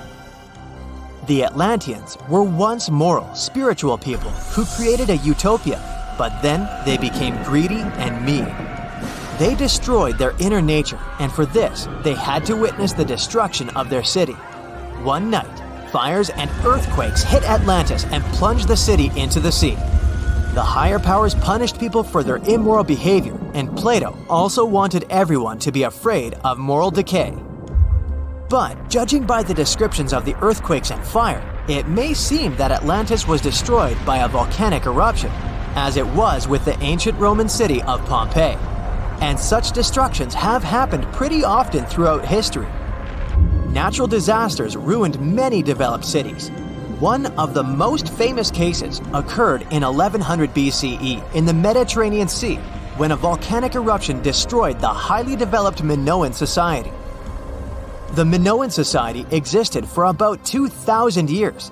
These people mostly lived on the islands of Crete and Santorini, located north of Crete. The Minoans had beautiful houses, a sewage system, and a developed economy. They were engaged in agriculture, grew fruits and vegetables, painted frescoes, and made jewelry. They were the first people to found the thalassocracy, an empire based on the sea. They lived off of fishing, piracy, and maritime trade. At the time, they performed cruel rituals, and their way of life was far from moral. They were used to earthquakes on the island of Santorini, so they reinforced the walls of the city with wooden beams, but they didn't know what a volcanic eruption was. And when the sulfur smell appeared in the air, they didn't suspect the impending catastrophe. When the volcano spilled out tons of lava and ash, all the residents of Santorini abandoned their homes and tried to escape, but they couldn't. The eruption and earthquake triggered a tsunami. A large wave flooded the coastal part of the island of Crete. This hit the economy of the Minoans hard and destroyed their port harbor. Then, foreigners attacked Crete and finally destroyed the developed civilization. Some historians think that Plato could have referred to the Minoan Empire when describing Atlantis. Using their example, he showed how immoral actions could destroy people. What's the most mysterious and blood-chilling place on Earth? The first thing that comes to mind is most likely the infamous Bermuda Triangle. This area has earned its spooky reputation after swallowing numerous ships and airplanes, which then disappeared without a trace. But is this place really so terrifying? Let's ask scientists. But first, I'll tell you a story or two. One of the most infamous disappearances in the Bermuda Triangle was Mary Celeste. The ship was found adrift in the Atlantic Ocean on December 4, 1872. It was days after its journey began. Captain Benjamin Briggs with his wife and a 2-year-old daughter were heading from New York to Genoa in Italy with some important cargo. Besides the family of the captain, there were 7 other crew members on board the ship. Days later, a British ship, Dei Gratia, came across Mary Celeste by accident. Strangely, the ship was floating under a partial sail. Everything on board was intact. There was nothing strange with this situation, except for one thing. There was nobody on board the ship. And the lifeboat was missing. There were no traces of people on the ship. It couldn't be a pirate attack since all the belongings of the crew, as well as the cargo, were untouched. Theories like an undersea earthquake, an attack of a giant squid, or a natural disaster can be ruled out as well. They just don't fit.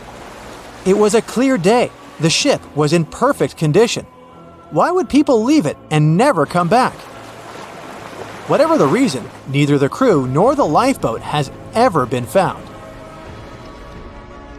It was November 29, 1925, when the SS Cotopaxi left Charleston, South Carolina, and headed for Havana, Cuba, carrying a big load of coal and 32 crew members. The story has it that several days later, the steamer ran into a severe storm, got water in its hold, and started to list dramatically. On December 1st, the ship sent out a distress call, and since then, nothing has been heard from the crew ever again. The ship was believed to have vanished into thin air until it was found 95 years later. Scientists found SS Cotopaxi, and it turned out there was nothing mysterious about its story. At the moment, the ship lies at the bottom of the ocean about 35 miles away from St. Augustine, Florida. Researchers are also sure that the ship did send a distress signal during a storm, which most likely led to the sinking of the vessel. USS Cyclops was a huge carrier ship that used to supply fuel to the American fleet. On January 8, 1918, heavy and full of manganese ores, the ship departed from Rio de Janeiro and headed for Baltimore. Being only a couple of years old, the ship wasn't supposed to experience any problems. All 309 people on board felt safe and calm. But this feeling turned out to be deceptive because somewhere around March 4th, 1918, the ship disappeared into thin air without sending a distress call or indicating it was having problems in any other way. In the history of the US Navy, this case remains the accident that caused the largest loss of life at a time. SS El Faro was a much more recent disappearance. This cargo ship left Jacksonville, Florida on October 1st, 2015 with 33 crew members and tons of vehicles, trailers, and containers on board. The huge vessel was supposed to deliver its load to Puerto Rico, but something went wrong. A regular tropical storm that started miles away suddenly transformed into a powerful hurricane that rushed towards El Faro. It started to circle around the cargo ship, making the communication from the vessel go silent.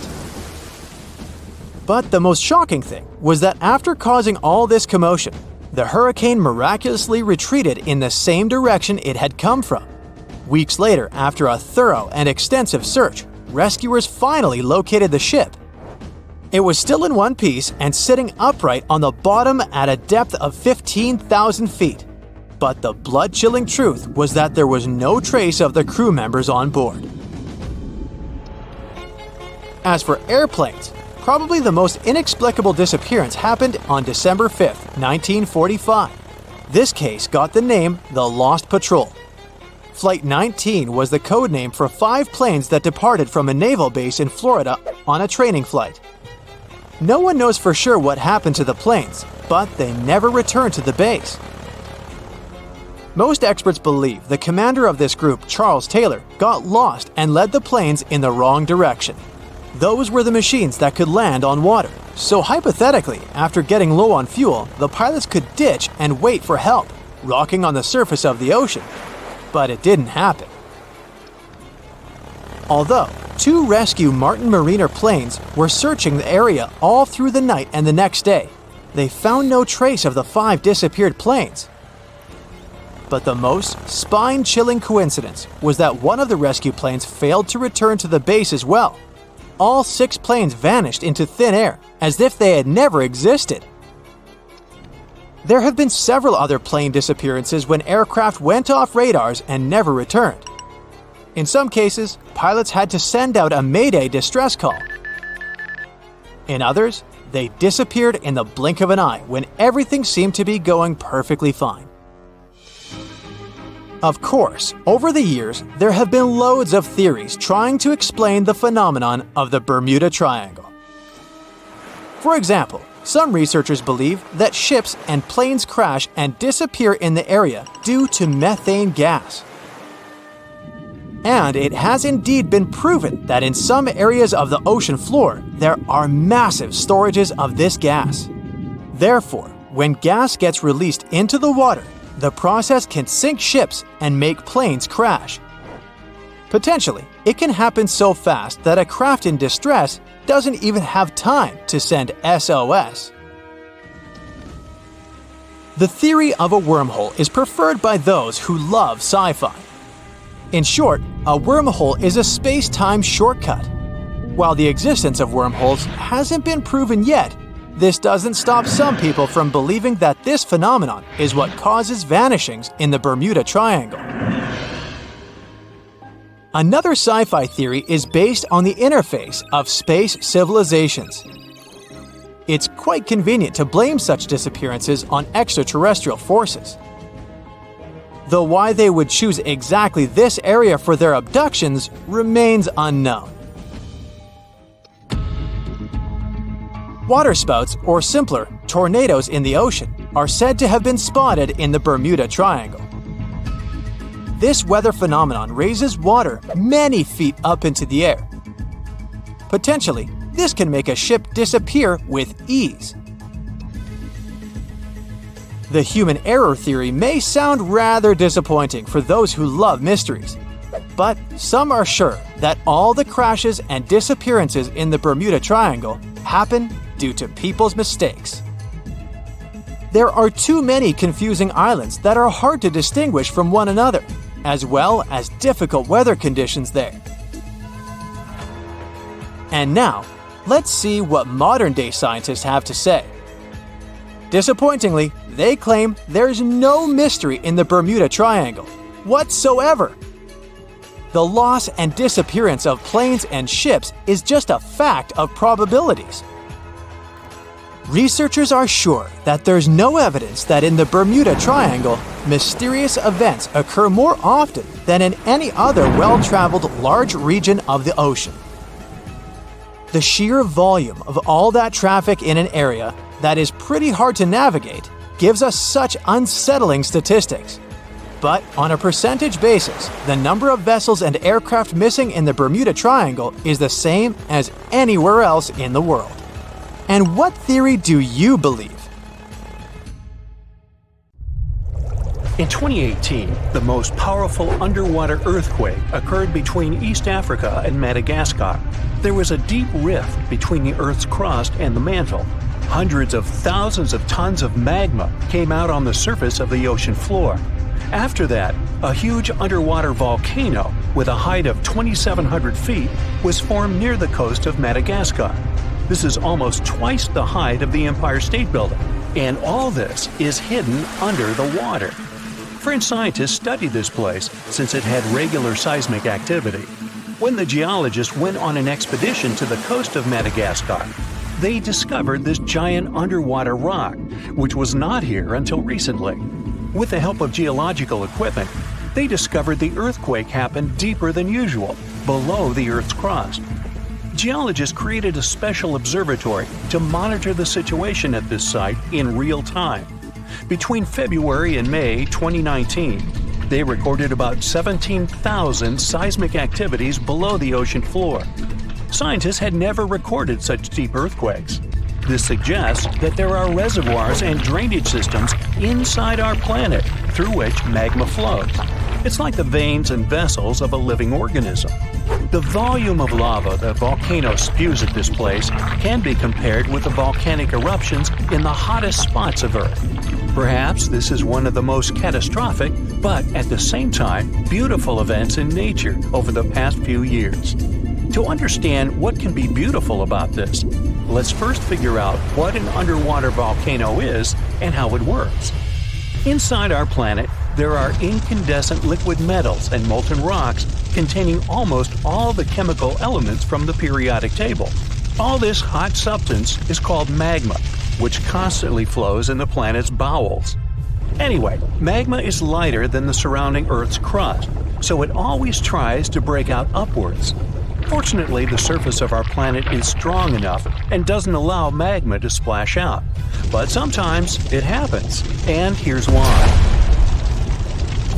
The Earth's crust consists of many solid parts, tectonic plates. These plates collide with each other because of movement. Imagine a massive picture of puzzles. Each detail of this puzzle is a tectonic plate, and they all are constantly moving. Sometimes one puzzle gets unhooked from another. When this happens, magma immediately spills out of the resulting gap. And these places of faults with flowing magma we call volcanoes.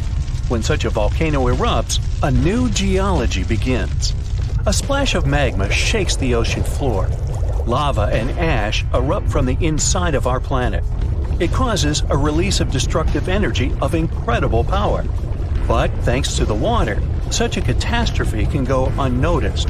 More than 70% of the seismic activity associated with volcanoes occurs underwater, and almost no one notices it.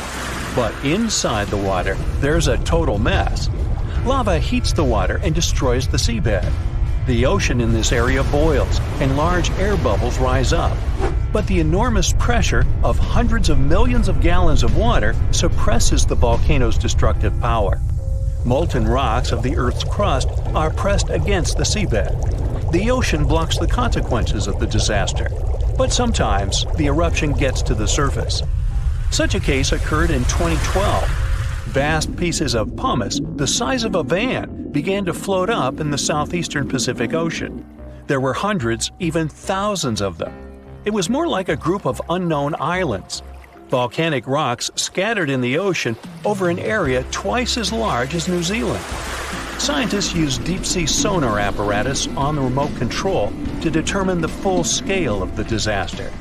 They studied the seabed for a long time and found 14 craters that released lava.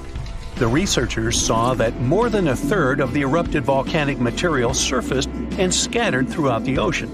The rest was scattered along the bottom. It destroyed all marine life in the area. However, after the eruption of volcanoes, life is reborn like a phoenix from the ashes. Volcanic ash, lava, and soil around the volcano contain many useful elements and minerals. They nourish the soil and promote the development of microorganisms not only on land but also in water. That's why there's so much vegetation, flowers, and trees around volcanoes. And underwater volcanoes can eventually form natural islands. This is a long process, resulting from which a large piece of land comes out of the water. When magma goes out, the water immediately presses it to the seabed. The eruption can go on for a long time. The released magma raises the level of the seabed. After another 100, maybe 1,000 years, a new eruption begins. New magma flows lay a new layer on the surface of the previous one. Over millions of years, layer by layer, the volcano has been growing. It's slowly rising up because of constant eruptions. Some volcanoes may go out forever, and some continue to erupt. And then, one day, the level of volcanic rock reaches the surface in the form of a huge island. After many more years, the volcano may go out, and then life appears on the formed island. The destroyed seabed area is filled with animals, trees, flowers, and plants. These volcanic islands have unique ecosystems because they develop separately from all continents. Observing such islands helps scientists understand how life on Earth was born. There are hundreds of islands around the world that have appeared because of eruptions of underwater volcanoes. You can find them in Hawaii, Indonesia, and Iceland. Many of them are inhabited by people. They build villages and small towns there. The ground on such islands is fertile. Fruits and vegetables grow there. The water is filled with fish. Such places may seem like paradise, but at the same time, it's dangerous to live there because the volcano may wake up. One of the most famous eruptions occurred on the island of Ogashima, south of Tokyo. People built a beautiful city right in the crater of an active volcano, and in May 1785, the eruption began. No one expected this to happen. At some point, thousands of birds rose and flew away from the island, and then the ground began to shake. A heavy, low sound came from beneath the underground depths. Thick smoke escaped from the top of the green volcano. The mountain threw dirt, large rocks, and red-hot pieces of magma into the sky. The disaster lasted several weeks. People managed to evacuate, and then there was a long recovery.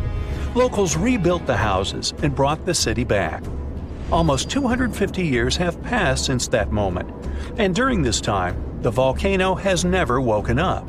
Despite the risk of a new eruption, people continue to live there. The population is growing since this place resembles paradise, and no one wants to leave it. There are thermal springs, dense jungles with rich soil, and many fish. Meteorological and seismological services constantly monitor the volcano's activity. Movements and fractures of tectonic plates create another natural disaster, destructive tsunamis. Unlike volcanoes, huge waves are formed when seismic activity causes the crust to move vertically, up or down. When this happens, water pressure shifts on the ocean floor, which releases energy. This energy pushes the water and creates a tsunami. By the same principle, you form a small wave when you throw a stone into the water. First, a small tsunami appears. Then it picks up speed and increases in size. Its height can reach the level of a 5-story building. It's heading for the coast and accelerating to 500 miles per hour. This is almost twice as fast as a Formula One race car. Millions of gallons of water, weighing thousands of tons, are getting closer. And now the wave reaches the shore and demolishes everything in its path. Houses, trees, cars, nothing can withstand the destructive force of nature. Such tsunamis are a frequent occurrence on the coast of Japan. People have built massive shields near the land to stop the waves before they hit the shore. Still, In spite of all preparedness, somehow, nature always prevails. In November 1922, a boy walked through the desert mountains of Egypt and discovered some ancient steps carved into the rock. Subsequently, this find became one of the world's largest and most significant archaeological discoveries.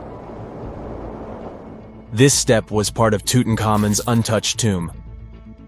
Archaeologists found about 5,000 ancient objects, including jewelry, fabrics, painted vases, and funeral masks. You've probably seen one of them. It has become one of the most recognizable attributes of ancient Egypt. More than 100 years have passed since then, and now humanity has finally become close to another large-scale discovery, the tomb of Cleopatra. This queen was the last active ruler of the Ptolemaic Kingdom of Egypt, who sat on the throne from 51 to 30 BCE. There are many ancient records about Cleopatra, her reign, and her unusual personality, but until now, no one has discovered the secrets about her passing away in the burial place. So, one archaeologist, Dr. Kathleen Martinez, has been studying ancient records and temples around Alexandria for decades, and concluded that the tomb of the queen should be located under the ancient city of Taposiris Magna, founded in 280 BCE. It was a big city on the northern coast of Egypt, where tens of thousands of people were engaged in trade and industry, and it seems that Dr. Martinez's guesses turned out to be correct. She and a group of archaeologists have discovered a secret underground tunnel near Alexandria, with a length of about 0.8 miles. It was cut into the rock under Taposiris Magna's temple. During further excavations, they found many things that indicate Cleopatra's tomb lies in the tunnel's depths. It's also possible that she is buried there together with the Roman commander, Mark Antony. According to ancient records, Cleopatra and Mark Antony loved each other and together opposed the Roman Senate, which declared Antony a traitor. The fact that natural disasters have occurred on the territory of Taposiris Magna for thousands of years can complicate the excavations. Earthquakes and floods destroyed the city and possibly flooded its underground tunnels. But archaeologists hope the ancient tomb remains untouched, and that it hides many treasures and records about the royal life of ancient Egypt during the reign of the last dynasty. There's a chance that excavations will go underwater and in the mud. This will require much time and funding, but archaeologists are sure it's worth it. Anyway, it's too early to say that Cleopatra is really buried there, but scientists have found many things in the tunnel that confirm this, including clay pots, dozens of coins with the image of Cleopatra and Alexander the Great, as well as a bust with the image of the Egyptian queen. Cleopatra is still one of the most popular personalities in Egypt, on an equal footing with Ramesses III and Tutankhamun. She inspired many films, paintings, and books, but what made her so popular? She became famous for her inconsistency. She was a beautiful, intelligent ruler who pulled Egypt out of the crisis and made it a prosperous power. Medieval Arabic texts say she knew chemistry, mathematics, and philosophy, and may have written several scientific books. She knew several languages and had excellent diplomatic skills. At the same time, there are many legends that she was a femme fatale who drove many men crazy. However, there's no evidence that her beauty was incomparable. The image of a stunning model was created by Hollywood when it made several films where famous actresses performed the role of Cleopatra. And the Roman Emperor Octavian, the adopted son of Julius Caesar, specially created the image of Cleopatra as an insidious seductress because he was her enemy. Even though she was born in Egypt, Cleopatra wasn't an Egyptian. Her ancestors were Greeks, among whom was one of the generals of Alexander the Great. However, the people of Egypt loved her. She learned the language and was very sensitive to the traditions of this country. She knew the history, mentality, and customs of ancient Egypt well. She raised the level of its economy and strengthened its status as a world power. Much of this was made possible thanks to her cunning and impressiveness. She loved theatrical performances and lavish celebrations. She knew how to surprise people and put on a show. But behind the exterior image of a luxury lover was an intelligent and calculating ruler. Ancient Egypt was a rich, luxurious country, and Cleopatra did everything to increase its wealth and strengthen its position in the international arena. For example, she was once in conflict with her brother Ptolemy XIII Odd. The queen knew that she wouldn't be able to resist him, so she decided to attract Julius Caesar to their side. The Roman emperor arrived in Alexandria, where Cleopatra wanted to meet him, but Ptolemy knew about her plans and was about to prevent her from coming to Caesar. Then, instead of a rich and noisy arrival, Cleopatra decided to make her visit inconspicuous. She wrapped herself in a carpet or linen bag the emperor's servants carried into Caesar's private chambers. Cleopatra emerged from the carpet and impressed the Roman emperor with her beauty and determination. As a result, they fell in love with each other and became close allies. After some time, she impressed another influential Roman for diplomatic purposes. She arrived to meet Mark Antony on a golden barge with purple sails and silver oars. Cleopatra was dressed in the image of Aphrodite and sat under a magnificent canopy. Her servants dressed like cupids and were blowing her fan and burning incense. But Cleopatra created such a show for a reason. She knew that Antony revered Greek mythology and considered himself the embodiment of Dionysus. As a result, he was so impressed with this woman that he ended up marrying her. Cleopatra defended her crown, strengthened her alliance with Rome, and bore Antony 3 children. In Egypt, they threw big parties and enjoyed wealth with power. However, the relationship of a high-ranking official with the Egyptian queen caused a scandal in Rome. Octavian was Antony's primary opponent in the struggle for power, so he exploited the situation to darken the competitor's reputation. He used propaganda to make Cleopatra an insidious seductress in the eyes of Roman citizens. He accused Antony of succumbing to her charms. The Roman Senate supported Octavian and declared Cleopatra an enemy. In 33 BCE, this conflict reached a high point when Antony's navy clashed with Octavian's fleet. The latter won and forced his enemy to flee to Egypt with Cleopatra. According to some records, they took refuge near Alexandria. Pursued by the Romans, they hid in one of Cleopatra's palaces and met their end. Some legends say that Cleopatra was an expert in poisons. She provoked a venomous snake, a viper or an Egyptian cobra, to bite her. Also, according to another legend, she pricked herself with a poisonous needle. There's a theory that Cleopatra always carried an ampule with poison inside her hairbrush. And when she was cornered, she soaked the needle with this poison and pricked herself. None of this can be said for sure. Scientists are still trying to find out the truth. Perhaps when they reach Cleopatra's tomb, the world will get more answers about her tragic fate. She is considered the last ruler of Egypt. After her passing, Octavian plundered her palaces and temples and returned to Rome, where he became the main emperor. He successfully ruled the country and expanded its borders. His reign ended when he turned 75. World history would have looked different if Cleopatra and Mark Antony hadn't lost that naval battle. By the way, did you know that more time has passed between Cleopatra's reign and Neil Armstrong's flight to the moon than between the reign of the Egyptian queen and the construction of the Great Pyramid of Giza? Armstrong took a step on the Earth satellite in 1969, 38 years after the birth of Cleopatra. And the construction of the pyramid took place in 2560 BCE. Imagine how long the history of ancient Egypt is. Cleopatra is closer to us in time than to the pyramids. As an experienced sailor and the first man to ever sail non-stop on his own around North and South America, Matt Rutherford has seen a lot during his voyages. But what he saw in 2013 while sailing through the waters of the Atlantic with his colleague surely stands out. Some 800 miles off the coast of Bermuda, not far away from the famous Bermuda Triangle, they noticed a boat that seemed to be moving by itself. The sails weren't up and the motor wasn't running. The sailors decided to check if there was someone who needed their help aboard, so they moved closer to the mysterious ship.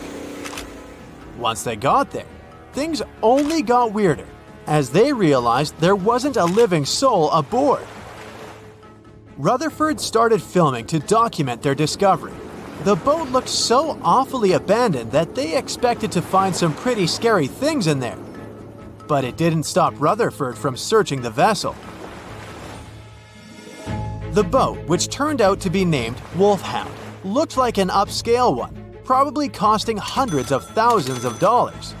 It was pretty weird to find it floating by itself in the middle of the ocean. It seemed like whoever abandoned it was leaving in a rush. There were clothes and other personal belongings all over the main cabin. Some parts of the ceiling had fallen and some drawers had popped open. The brave sailors decided to tow the ghost ship back to Bermuda. It wasn't easy because Wolfhound was bigger and heavier than their boat. After days at sea, the crew was running low on fuel and asked a passing freighter to stop and give them some gas. They kept pulling Wolfhound until the tow line got wrapped around the rudder and they realized they could get stranded in the Bermuda Triangle. So they had to abandon the ship. What really happened and how Wolfhound ended up in the middle of the ocean will probably remain a mystery. Rumor has it that it belonged to a member of the Royal Irish Yacht Club. The ship was going on its first voyage from Connecticut to Bermuda and then Antigua. It got in a terrible storm around 400 miles away from Delaware. The winds were so strong that the yacht suffered 2 knockdowns. A Greek cargo ship rescued the crew. They left the ship with an emergency beacon on. The rescued crew members shared that they saw the ship sink, which only adds more questions to the story. How did it get back to the surface? Does the Bermuda Triangle have anything to do with that? Christopher Columbus himself reported some unusual compass activity going on in this mysterious area while he was on his way to the New World. Despite the stories of more than 50 ships and 20 planes disappearing in the area, it remains one of the most heavily traveled shipping routes in the world. Some skeptics believe that this fact solves the Bermuda Triangle mystery. It could make sense because the busier the area, the more accidents happen there. But then again, it's not the number of disappearances that makes the place so mysterious. It's the lack of explanation and wreckage lost for good. The first ever confirmed ship to vanish in the Bermuda Triangle was the USS Pickering. In 1800, it departed from the US on its way to the West Indies. The ship sailed into the Bermuda Triangle along with its 90-man crew. No one ever heard anything from them ever since. The popular explanation is that the ship was taken out by a storm. But because no one found any wreckage, we'll never know for sure. The largest ship that has ever disappeared in this mysterious area was the USS Cyclops. In March 1918, carrying a crew of 306 people, the USS Cyclops left Barbados and headed home to Baltimore. The ship passed through the Bermuda Triangle on its journey and vanished into thin air, or rather, water. The Cyclops never sent any distress signal and disappeared without any explanation or trace. The Bermuda Triangle isn't the only place in the world where ships go missing or mysteriously resurface. One of the most famous ghost ship stories would be of SS Bechimo. The large cargo steamer was built in Sweden. On October 1st, 1931, it got caught in pack ice. The crew decided to wait it out and managed to break free after a couple of days, only to get trapped again in less than a week. This time, they didn't manage to make it out. A rescue team went by air to save 22 of the crew members. 15 other members stayed in a wooden shelter they built not far away from the ship. Their plan was to wait out the winter and get back aboard. At the end of November, a strong blizzard was rushing through the area. When it was over, Bechimo seemed to have gone away with the storm. The captain decided it must have broken and sunk, but a few days later, a local hunter informed them that he had seen the ship around 45 miles away from their camp. The crew managed to find the ship and took the most valuable cargo from its hold. They had fears that Bechimo wouldn't live through that rough water, but it did manage to survive after all. Once the ice was gone, it floated away and ended up drifting along the shores of Canada and Alaska. Many people reported seeing the ghost ship in an open sea. Some even tried to board it to save the ship, but the weather didn't allow it to happen. The last time someone saw SS Bechimo was in 1969, 38 years after its crew had left it. It could still be drifting somewhere in the ocean. The story of MV Hoita happened in the South Pacific. The ship was originally a wooden luxury yacht. After serving for 20 years to various owners, it became a merchant ship. In 1959, it set on a trading voyage that was supposed to last around 2 days. When it didn't reach its destination on time, no one was worried at first, as things happen in the open waters. After another day, and no distress signals from the Hoita, it was obvious that something serious was going on with it. There were 25 people aboard, and their families wanted to find them. A search and rescue crew worked for 6 days looking for the ship, or at least its wreckage, in an area of nearly 100,000 square miles. That's 1.5 times as big as Florida. Sadly, the mission had come back with no results. It seemed like Hoita had disappeared without a trace. A month later, another merchant ship noticed Hoita drifting in the ocean, miles and miles away from its original route, and none of the crew members or passengers were on board. The cargo had also disappeared. The lifeboats were also gone, so the people must have escaped the ship hoping to save themselves. It turned out that the crew had been trying to get help as they tuned the radio to the International Distress Channel. But the damaged cable didn't let them send the signal any further than 2 miles. It also looked like when they were leaving the ship, the crew took the logbook with them, and we still don't know what exactly happened to Hoita. Family members of those who were on board are still looking for answers.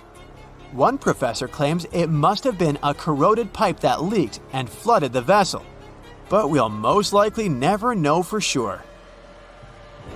In the Pacific Ocean, near Japan, there is an area nicknamed the Devil's Sea.